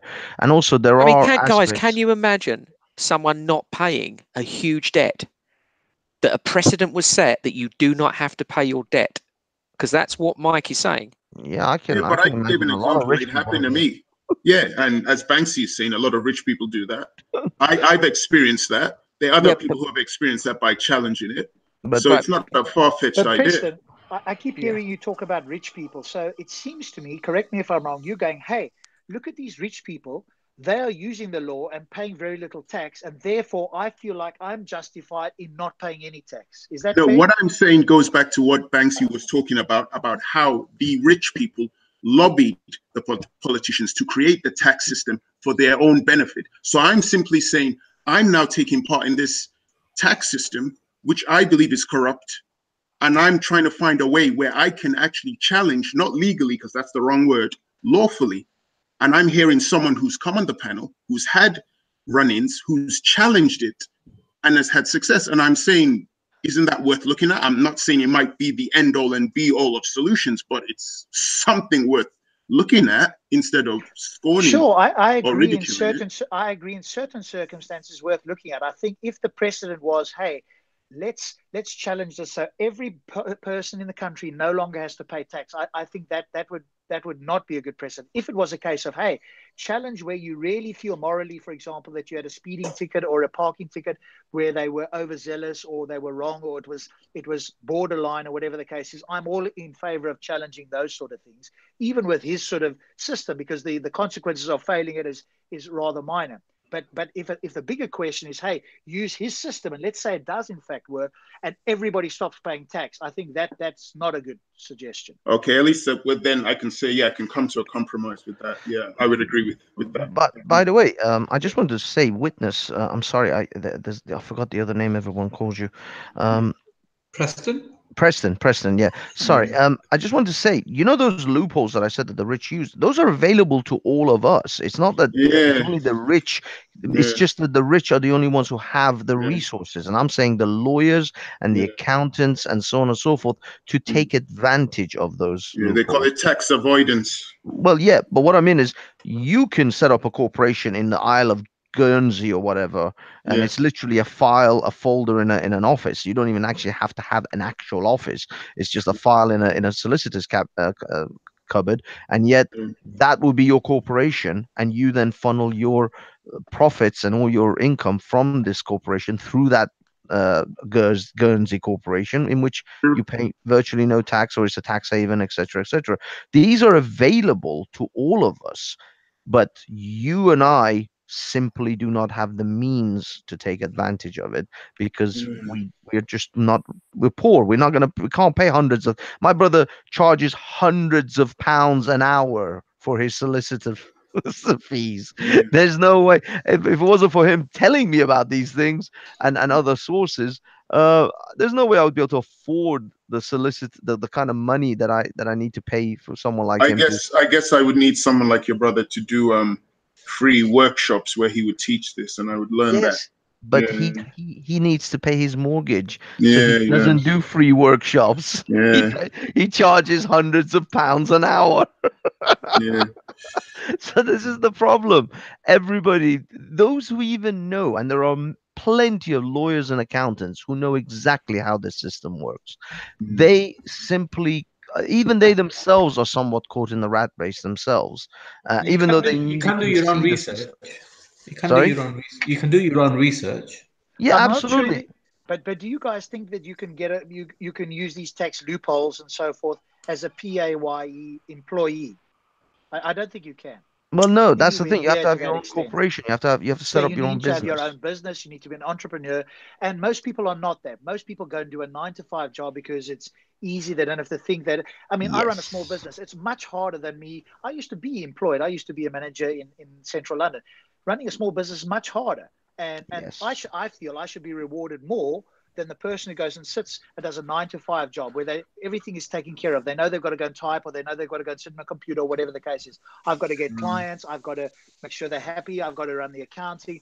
This is way more work, and I should get rewarded more for that, and I should pay less tax personally than the person who goes and does a 9-to-5. Do you guys agree, or do you think that Yeah, unfair? I cannot disagree with what you're saying. No, I totally disagree. You chose because you see the thing is if you blow up, if your business becomes incredible, you could become a multi-billionaire. I can never be more I can never become richer than my boss. It's not my job to make it's not my boss's job to make me rich. It's my job to make my boss rich. So that's the dynamics of my situation. I will never be wealthier than my boss. You, on the other hand, can either make billions or you can go bankrupt. But you have made your bed, and that's the decision you wish to do. So whether you work 1,000 hours a week or whether you work 2 hours a week, that's the bed you made. But you have that opportunity. That door is open to you that you can suddenly become the next Bill Gates. Me, on the other hand, will always be that worker bee sitting at that desk, tapping away till one day they kick me out as at an old age and I have to go Do and live you in some think, Banksy? old home for the elderly and not and have to worry about wearing incontinence pants or some shit. So these are the ups and Do you downs. think, Banksy, that well, the government? I know the answer what the government does, but do you think the government should encourage more people to become business owners, entrepreneurs, etc., or do you think the government should encourage everybody to go and work for big companies? It is not the benefit of the government and the corrupt politicians for us to be entrepreneurs, for us to be self-sufficient, for us to be that educated. They just want you see, the government and the system wants drones. If they could replace us with robots tomorrow, they would. It's just we don't have that technology yet, but that is also coming.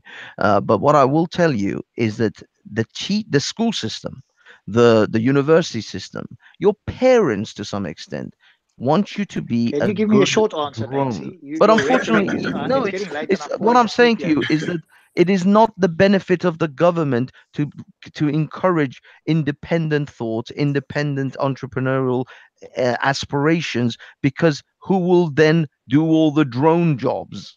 So they want you to be a drone. They will teach you to be a drone unless you have someone outside of that system to teach you to be something better. The system is not set up for you to be an independent thinker, entrepreneur. Don't rely on that to teach you to be independent.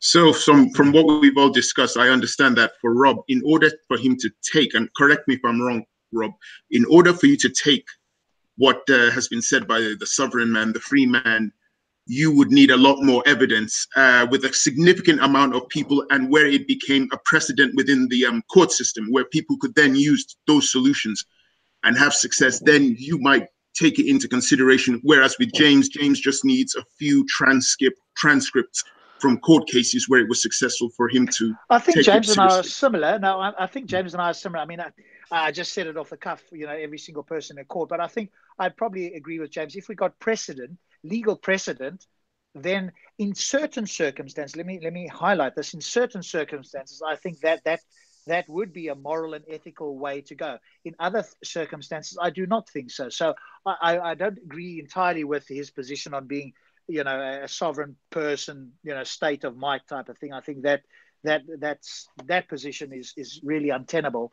Okay. But I do think that if you were challenging certain things and you had a good moral reason to do so, and I don't think that not paying tax is one of those, but for example, a speeding fine or whatever the case is, then I think that would be useful, because I've been through that sort of system where I've paid, and if I had his system and I knew that I was doing something moral, I would rather have used his system, for example, and got off with a fine where I thought, where they pushed their luck, than having to go on through the system. And actually, I paid out a lot more money than the fine was anyway, and I challenged it in that sense. So that way, I would agree with him, but not on the taxation or some of the bigger issues where, it just, I don't see how that would work in a civil society. All right. But hopefully he comes back and he can explain, and James and I can challenge him a bit more on that. But I wanted to understand it, so I was a bit more quiet, because I agreed with some parts of it, but I wanted to understand it a bit better before I went in. But James was a bit more sort of that makes hostile sense from the get-go. Yeah, I apologise for that. I was a bit hostile. Yeah, well, James is the kind of person, if there's an earthquake and I ran up to him and I said, James, there's an earthquake, let's run away. James would say, prove to me there's an earthquake. And even if the ground beneath him split open, James would then say to me, prove to me that ground split because of an earthquake. That's what James would say. It could have been a rusty pipe. So James is very... Dude, if you tell me if they've told me there's a fire in the building, I'll be out of that building like a fucking shot. Trust me. But listening to what you and Rob has said, I concede that, yes, I do agree with the guy, but I'm not 100% behind his premise. I would do it half and half. Well, that's the thing, and maybe if he comes back on, we can go into that, and again, Manny can prime him. And it's not that I think we were both very cordial, and I was more cordial or more relaxed, because I wanted to hear his whole story first before we launch into it, because I think the moral, and then when he went towards the whole God thing, well, now he's coming onto, I would suggest, a bit dangerous territory. If he's prepared to defend that, well, James and I will certainly you must agree, guys, that it's a very dangerous narrative, and that's something that's worrying the system itself, that you're putting this false hope. And there's loads of cases out there where people have said, I'm not paying this fine, I'm not paying, and they go to jail. They're literally going to jail because they're taking this position, and that's why I'm being brutal about it, because it's a foolhardy thing to promote if it's wrong, and I think it is wrong. I'm fairly certain. If he can bring the evidence, then look, I have to concede, but I don't think he's going to do it. I won't disagree with you. I've been doing research on the late John Harris, and yes, exactly. Yeah, there were a lot of incidents where people did experience problem. And there's actually a video on YouTube where he actually regrets what he started. You hear the interview, and he regrets it. And then wow, I've not even seen that. Oh man, that's really interesting. Have I still got it? I was just looking at it whilst the sovereign guy was talking. I was looking at it. Yeah, he sounded really down in the dumps in the interview when he was talking about it. And, then of course he dies. So. There is one thing that I did agree with this movement, because it became, I mean, this is going back a few years, but it became quite the movement at the time. And one thing I did agree with was that the Heath government did actually carry out an act of treason by taking us into Europe in the way that they did. And I think and they could have prosecuted on that, because the definition of treason is passing control to a foreign power, and that's what they did when they passed control into Europe. So, there's certain facets of it, that I agree with for sure. But again, if we get Mike I've just put that link in the chat. Thank you. That's really good. I've clicked on it. Great. Yeah. Yeah, I think the bigger point though is a cautionary one, which is we need to balance this, and people who are listening, and like Preston, I think is of sound mind that he would do more of the research and look at both sides. And then if he personally makes that decision, and perhaps there isn't a family, and he can weigh up the cost of potentially going to prison or getting a tremendous fine or having the car removed or whatever, then all good and well. But I think to propagate that out to the general population as let's all do this as a big populist uprising, I'm not sure that that's a responsible thing to do without better evidence and so forth. Yeah, I can't disagree with that. I'd be arrogant if I disagree with that. I'm not going to lie to myself. I can't disagree But with hopefully, that. as I say, he comes on again and we can have that conversation and maybe leave the God bit for another time, because we can do that. But I think That was would take up bizarre, an entire wasn't it? show. I was confused when he started talking about God. I actually then thought, oh, he's criticizing it, saying that this system is based on a Judeo-Christian thing. But then he was actually supporting it. And I was like, is this guy... Yeah, he may be a Christian. I'm not sure. But his whole point was, hey, God said there was only this one rule. And so he's taking from that the Judaism is based on that in the UK. And so really, we should only have that one rule, which is, well, presumably don't eat the poison fruit or words to that effect. So virtually no rules now, because obviously that doesn't apply. So he was trying to extrapolate the Adam and Eve story to today and say, hey, it's based on Judeo-Christian values. That was the only rule. And of course that rule doesn't apply. So I'm going to now extrapolate that. He did a similar thing with the meaning of words. This idea that we can somehow, the etymology is mega relevant. I mean, it has its meaning today, and that's what matters. You go back in history and say, oh, it's got this slightly different meaning back then. Who gives a shit? It's irrelevant. True. It's not irrelevant, because even legal statutes are written in legalese and not English. But that's fine. And within the legal framework, those words will have specific meaning, but their etymology is irrelevant, is what I'm saying. Today, they will have a meaning, and that's what matters.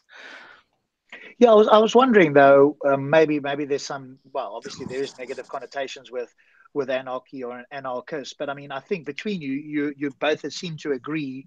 Even with the challenges backwards and forwards, you both seem to agree, generally speaking, on what an anarchist meant. And then he was quite happy to say, I'm an anarchist.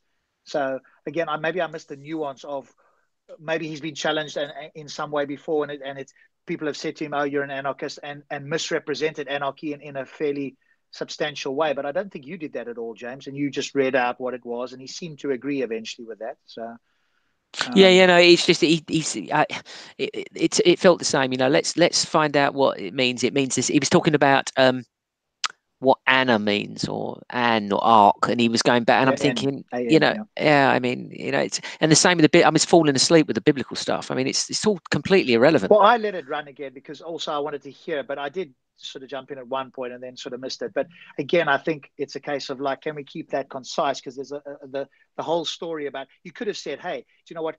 God said this, and this was the only message, this was the only law that God ever put down, and Adam's disobeyed that. And I think based on that, the UK is based on the Judeo-Christian, and that's what it originally stems back to. And by that, I feel like I'm not beholden to anybody else except God. And there I've said it in 30 seconds or less.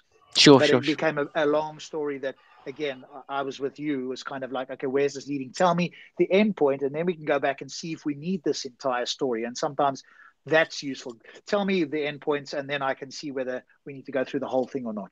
I mean, I feel that people are, I will immediately think disingenuous when someone isn't coming with a smoking gun. And if you've got something, you would bring the smoking gun. Why wouldn't you? Well, I guess to him, he feels like it is a smoking gun. He's in his mind. I'm suggesting, and I'm speculating, and maybe Manny can come in here, that he's had, quote unquote, so much success. I don't know how much success versus failure, and maybe again Manny knows him, so he could come in here. But I think in his mind, the evidence is there in the sense that he's had so much references for success, whatever that means, i.e., people using this and working, that he feels it is objectively working. And I think what you're asking for, James, is okay. We need it separate from you. We need it in some legal framework. But then he's also saying, hey, but the legal framework is entirely flawed, and it's. Well, this is the problem, Rob. When he talked about the dentist, when the judge did some ruling, he just said, "Oh yeah, that's because they're corrupt." So if you look at it and you say, "Well, that's a failure," he's going to say, "Oh no, it wasn't a failure. That was just because they were corrupt." So this is what I mean about it's disingenuous. It's ridiculous. If it becomes unfalsifiable, that you can ever not get it right, then I think that is a challenge. So if every time you point to the law and go, well, the law's wrong, and all the times you get it right, you go, oh, look, I was right, then it seems to me to become unfalsifiable. How do we establish the difference? Because you're always going to say that the law is wrong, in which case the only times that you were right was when the law wasn't wrong, for example. But that's your own view. The question to ask him was the origins of these laws that he follows, because I know they're common law, and he talks about, but this goes all the way back to the Anglo-Saxon Germanic peoples. The oldest one is called the Textus Rufensis, which is in Rochester Cathedral in Rochester. Well, And you well, can see. well, Preston, he went back to the Judeo-Christian thing. I think that was his foundation, with a single law that Adam gave, that God gave Adam, and after that, you know, that's what the thing was. So Okay, I see. My understanding was that was the inference he was drawing, that's why he's not beholden to any other human being on earth, because it was God's law, and there was only this one law for Adam, and obviously Adam broke that. But I think there were consequences from Adam breaking that. Then there were other consequences that God told Adam. So I think we've got to be a bit careful with him just suggesting that, because there were other consequences. Hey, you're going to go out and toil on the land. Hey, you're going to do X, Y, and Z. So God, in fact, did give other instructions when Adam disobeyed. And presumably we are the recipients of those instructions, not the very first one. And it's all. I think they call it, you know, the phrase that the detractors say is that it's all pseudo legal. You know, this lawyers say this is pseudo legal gibberish, basically, that they look through, they go back through things, they cherry pick, they say, oh, this line in the Magna Carta, we can utilize that, you know, whilst forgetting everything else. You know, let's just utilize that to our benefit. And they creep through history looking for little bits, including going back to flipping Adam and Eve, which, you know, I'm switching off at this point. That's probably a bit far back, but I'm in favor, though. I have to say, I'd be in favor of them challenging the law with the Magna Carta or other things, because I do think we need precedents. And if there isn't, and there's a grey area, I think we need to have a black or white, because otherwise these sort of things could flourish. So I'm actually in favor of him challenging it and getting a legal, you know, as you say, yeah, me too. Precedents me one too. way or the other. Then we know where we stand. I'm with you. Can I just come in here? I have known him to go through a arrest trial case. I've known him to help people for tax cases, and that 1.6 million tax success isn't the only one that I've known him to be successful with. He's helped a number of my own friends in various, whether it's council tax, whether it's bailiffs, and what have you. If I remember correctly, he's had some success with promissory notes using the Money Exchange Act. He is one of his specialities, apart from obviously speeding fines and parking fines, is obviously TV licenses and what have you, which is just the basic of what he's done. So I've known him to help people that I know personally. So I do know he is successful. To what degree? Obviously, I haven't gone round and spoken to every single person that he converses with. Whoa, sorry, Manny. Someone's putting somebody's address in the chat. Is that legal? Whose address is that? Who is that? I don't know. He seems to be trolling. He's put an address, then he goes, your sister name is Anita Kaur. I found you. I don't know who that is. Timing it out. Oh yeah. Oh, you've done it. Yeah. Manny, just getting back to you there for a second. Are you aware of any cases that did not work, where he didn't say it was the law that was wrong? In other words, have you got any sort of feel for his success rate, in a sense? I think the procedure that, and again, only he can answer this, but I believe that the procedure and the protocol that Mike and co use is, if one how can we say solution doesn't work, then they try another one. It's a case of if they say no, you get them to say yes in a different way. Well, what I'm meaning is, have people got a sanction that he's not been able to get them out of, either money that they've had to cough up, their car being repossessed, or them actually going to prison through his working with him and had the unsuccess, let's put it that way, in that way. No, I haven't known for that to be. One more question for you, though. Okay, you might not know that. One more question for you, Manny. From your point of view, do you think that it's moral in all circumstances, or would you have a caution around, for example, paying taxes and certain other things? So, for example, if somebody is legally supposed to pay their council tax and they just don't. I'm not talking about somebody who went bankrupt or who's been, you know, that we can always, and I would always have empathy as well. If I went bankrupt or whatever, I would hope that the council would, you know, look kindly on me, and I would say the same for other people. I'm talking about people, and maybe he's had these, and you could speak to it, where people have just not paid whatever it is and then try to use his services. What would be your view if, in fact, that was the case? It's a good point. It's a good point. I mean, if somebody is trying to cheat the system because they're greedy or they're cheats, then yeah, I mean that's a big question mark on their morality for sure. That's a good question to ask them.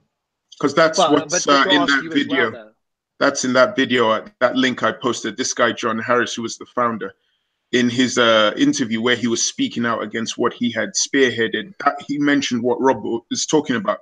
He mentioned it sadly, saying, you know, it's just become something that people are using to avoid pain or taking part in the system, which is not why he pushed it. So it's a valid question. I would agree with that. I mean, I like what the guy's talking about, but I have to admit I'm not 100% behind it, because I do believe, and I know I'm backtracking, but I do believe certain taxes are important. I question taxes, but certain taxes, you can't just avoid paying taxes, certain types of taxes. I mean, it's much more complicated. It's not black and white. There's certain taxes which I believe you must pay to contribute to the system. And there are certain taxes that I really wouldn't care if people chose to avoid paying. Like if someone said, I don't have a TV, I don't see why I should pay the license, which is a tax, then I'm not going to be upset at them. But if people are avoiding to pay certain taxes which contribute to social services, yeah, I would have a problem. I mean, if we had more direct democracy, then of course we would be in a better position to control these things, and that's what I would like to see. I think Manny supports that as well. I think we can always improve democracy. It's by, you know, there's plenty of things to improve, but it's overall, it's still the best system that's currently available in the world, as far as we can tell. In a practical sense, there might be, you know, things in principle that might be better that we wouldn't even label democracy.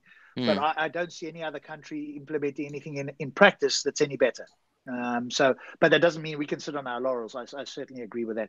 Let me ask you guys this question: what do you think about the BBC license fee? And what I mean by that is, I don't have a TV. I've written to them and said I have no TV, and I don't have a TV, so I'm not lying about it. And they've come back and said, right, in 2 years we'll come back to you. I've never had anybody visit, but if they did, in 2 years they'll come back to you. They come back in whatever, but I wouldn't let them in my house. But I'd be more than happy for them to use whatever gadget they supposedly have to check. Rob, they have no gadget. That's the first thing, okay. And they have no right to enter either. And they I wouldn't let them enter anyway. I agree with that. But I don't have any TV or broadcasting equipment or receiving equipment in my flat in London, and they constantly harangue me.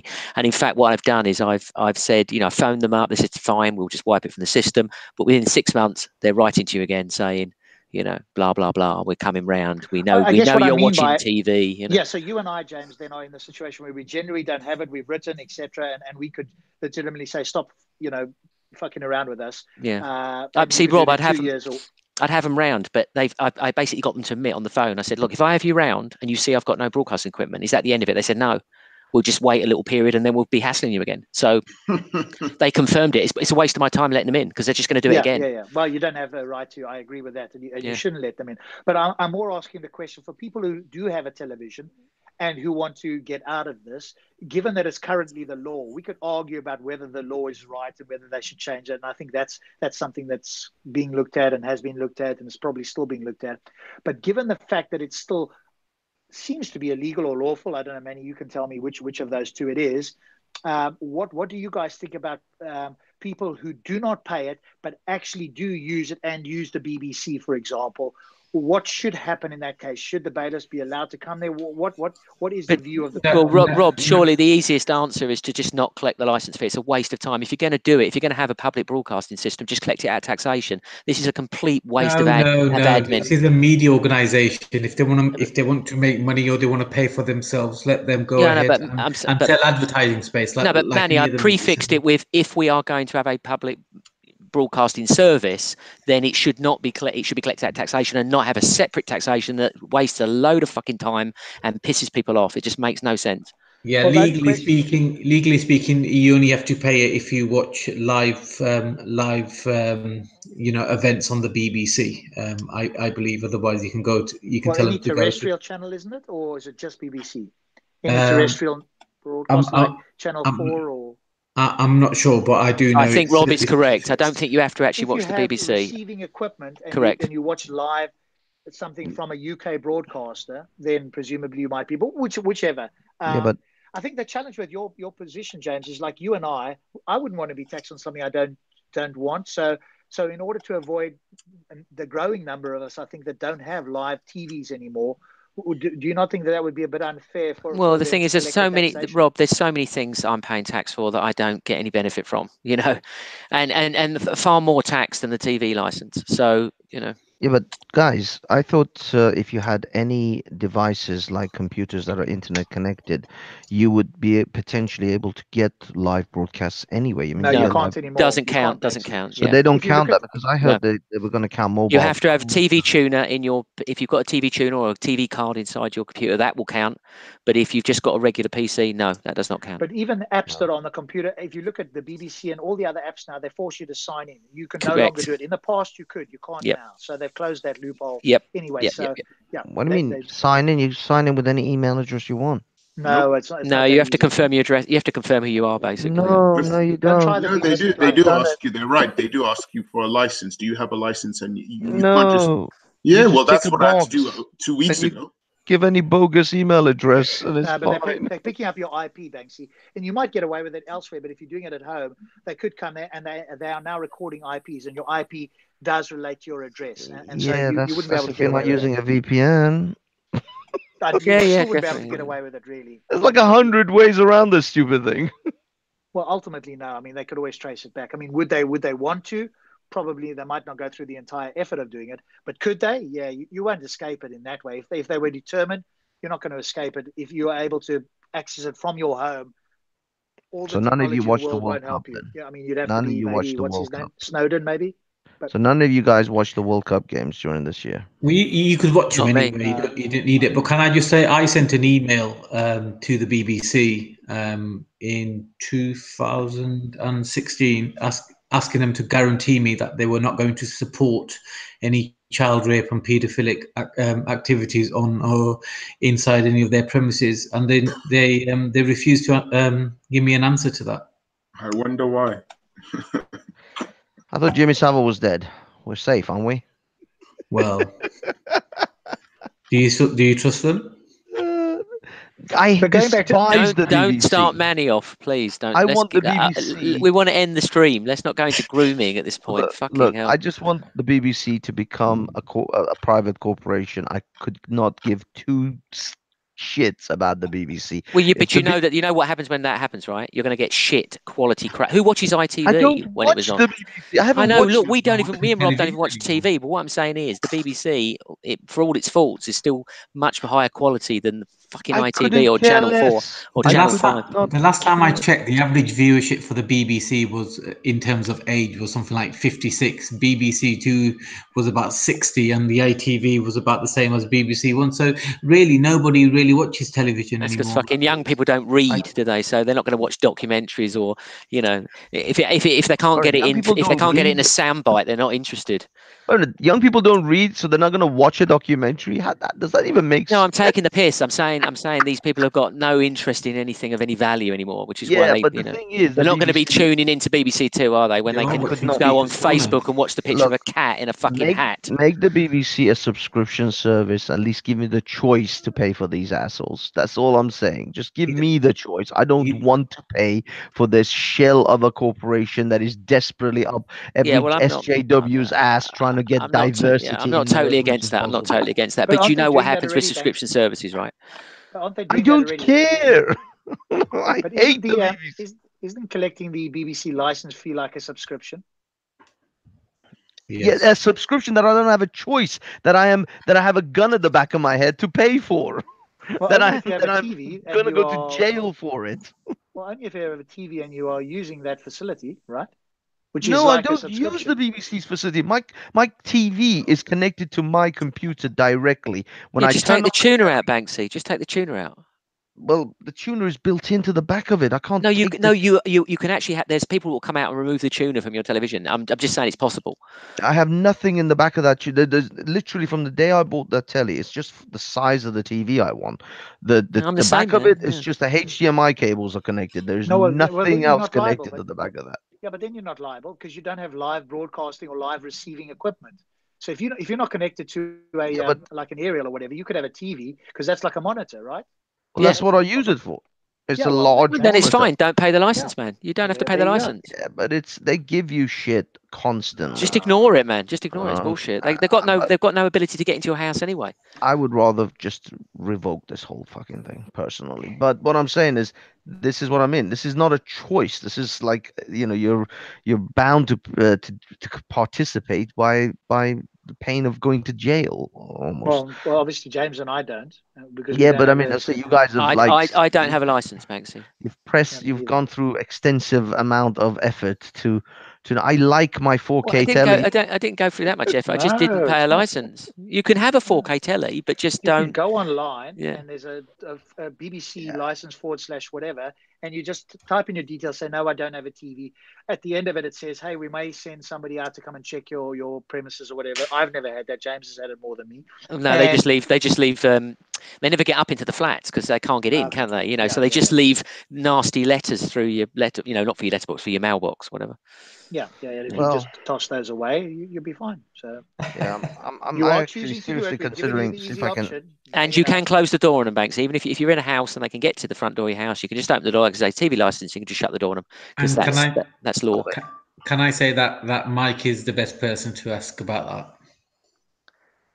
He's with a caveat. Yeah, I'll go with Rob on that and say, bring me your evidence. I'm going to use Rob's phrase. If I remember correctly, Mike was involved in the TV licensing side of things as a job, if I remember correctly. But Manny, what we're saying is, if you don't use a TV, then you don't need to let somebody in. Are you suggesting? Because I mean, we don't even need Mike for that. But are you suggesting that if somebody did have a TV and live receiving equipment, they did not want to pay the thing, that's when they should get Mike in? Is that what you're saying? Or yes, that's exactly what obviously I'm there's saying. a moral question over that, right? If it's part of the law and they have a TV, that's their choice to have a TV. They're not forced to have it. In which case, it's like your council tax or whatever else. The council tax is not a good example, but something that you're choosing to have, and you know that you have to pay for it, like a subscription, like a Netflix or whatever the case is. So Yeah, it's kind of like Netflix, that's a fair right? point. That's a fair point. Yeah.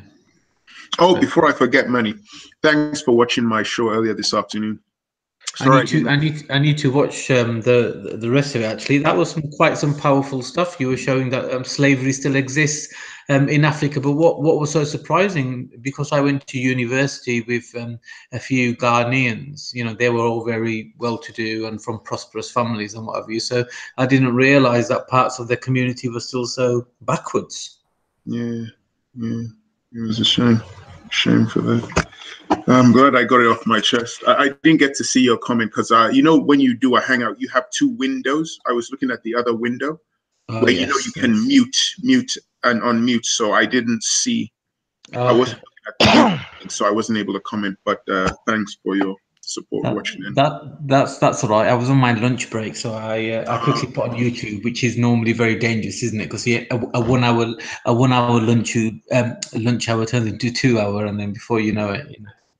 But yeah, I'll definitely watch the rest of it, and I look forward to it. It looked really interesting. Paul Scully has given a good in the chat. He's given a good opinion in regards to the TV license. Bring back the death penalty for non-payment of TV license. Okay, gentlemen. Shall we call it an evening there, and look forward to having part 2 next week, perhaps?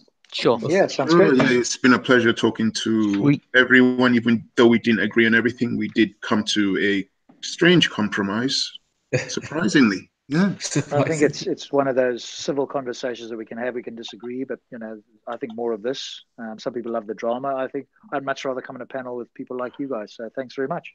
Yeah, thanks, guys. It was really good. Thanks, Rob. Thank you, guys. Take care. Good night, everyone.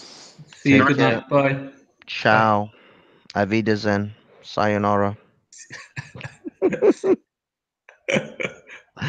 I'm out. Peace. Okay. Bye. Thanks, everyone in the chat. Take care. Have a nice evening. Yes, Raj, it was boring because intelligence is boring, so you wouldn't know about that. All right, guys. See you. Bye-bye.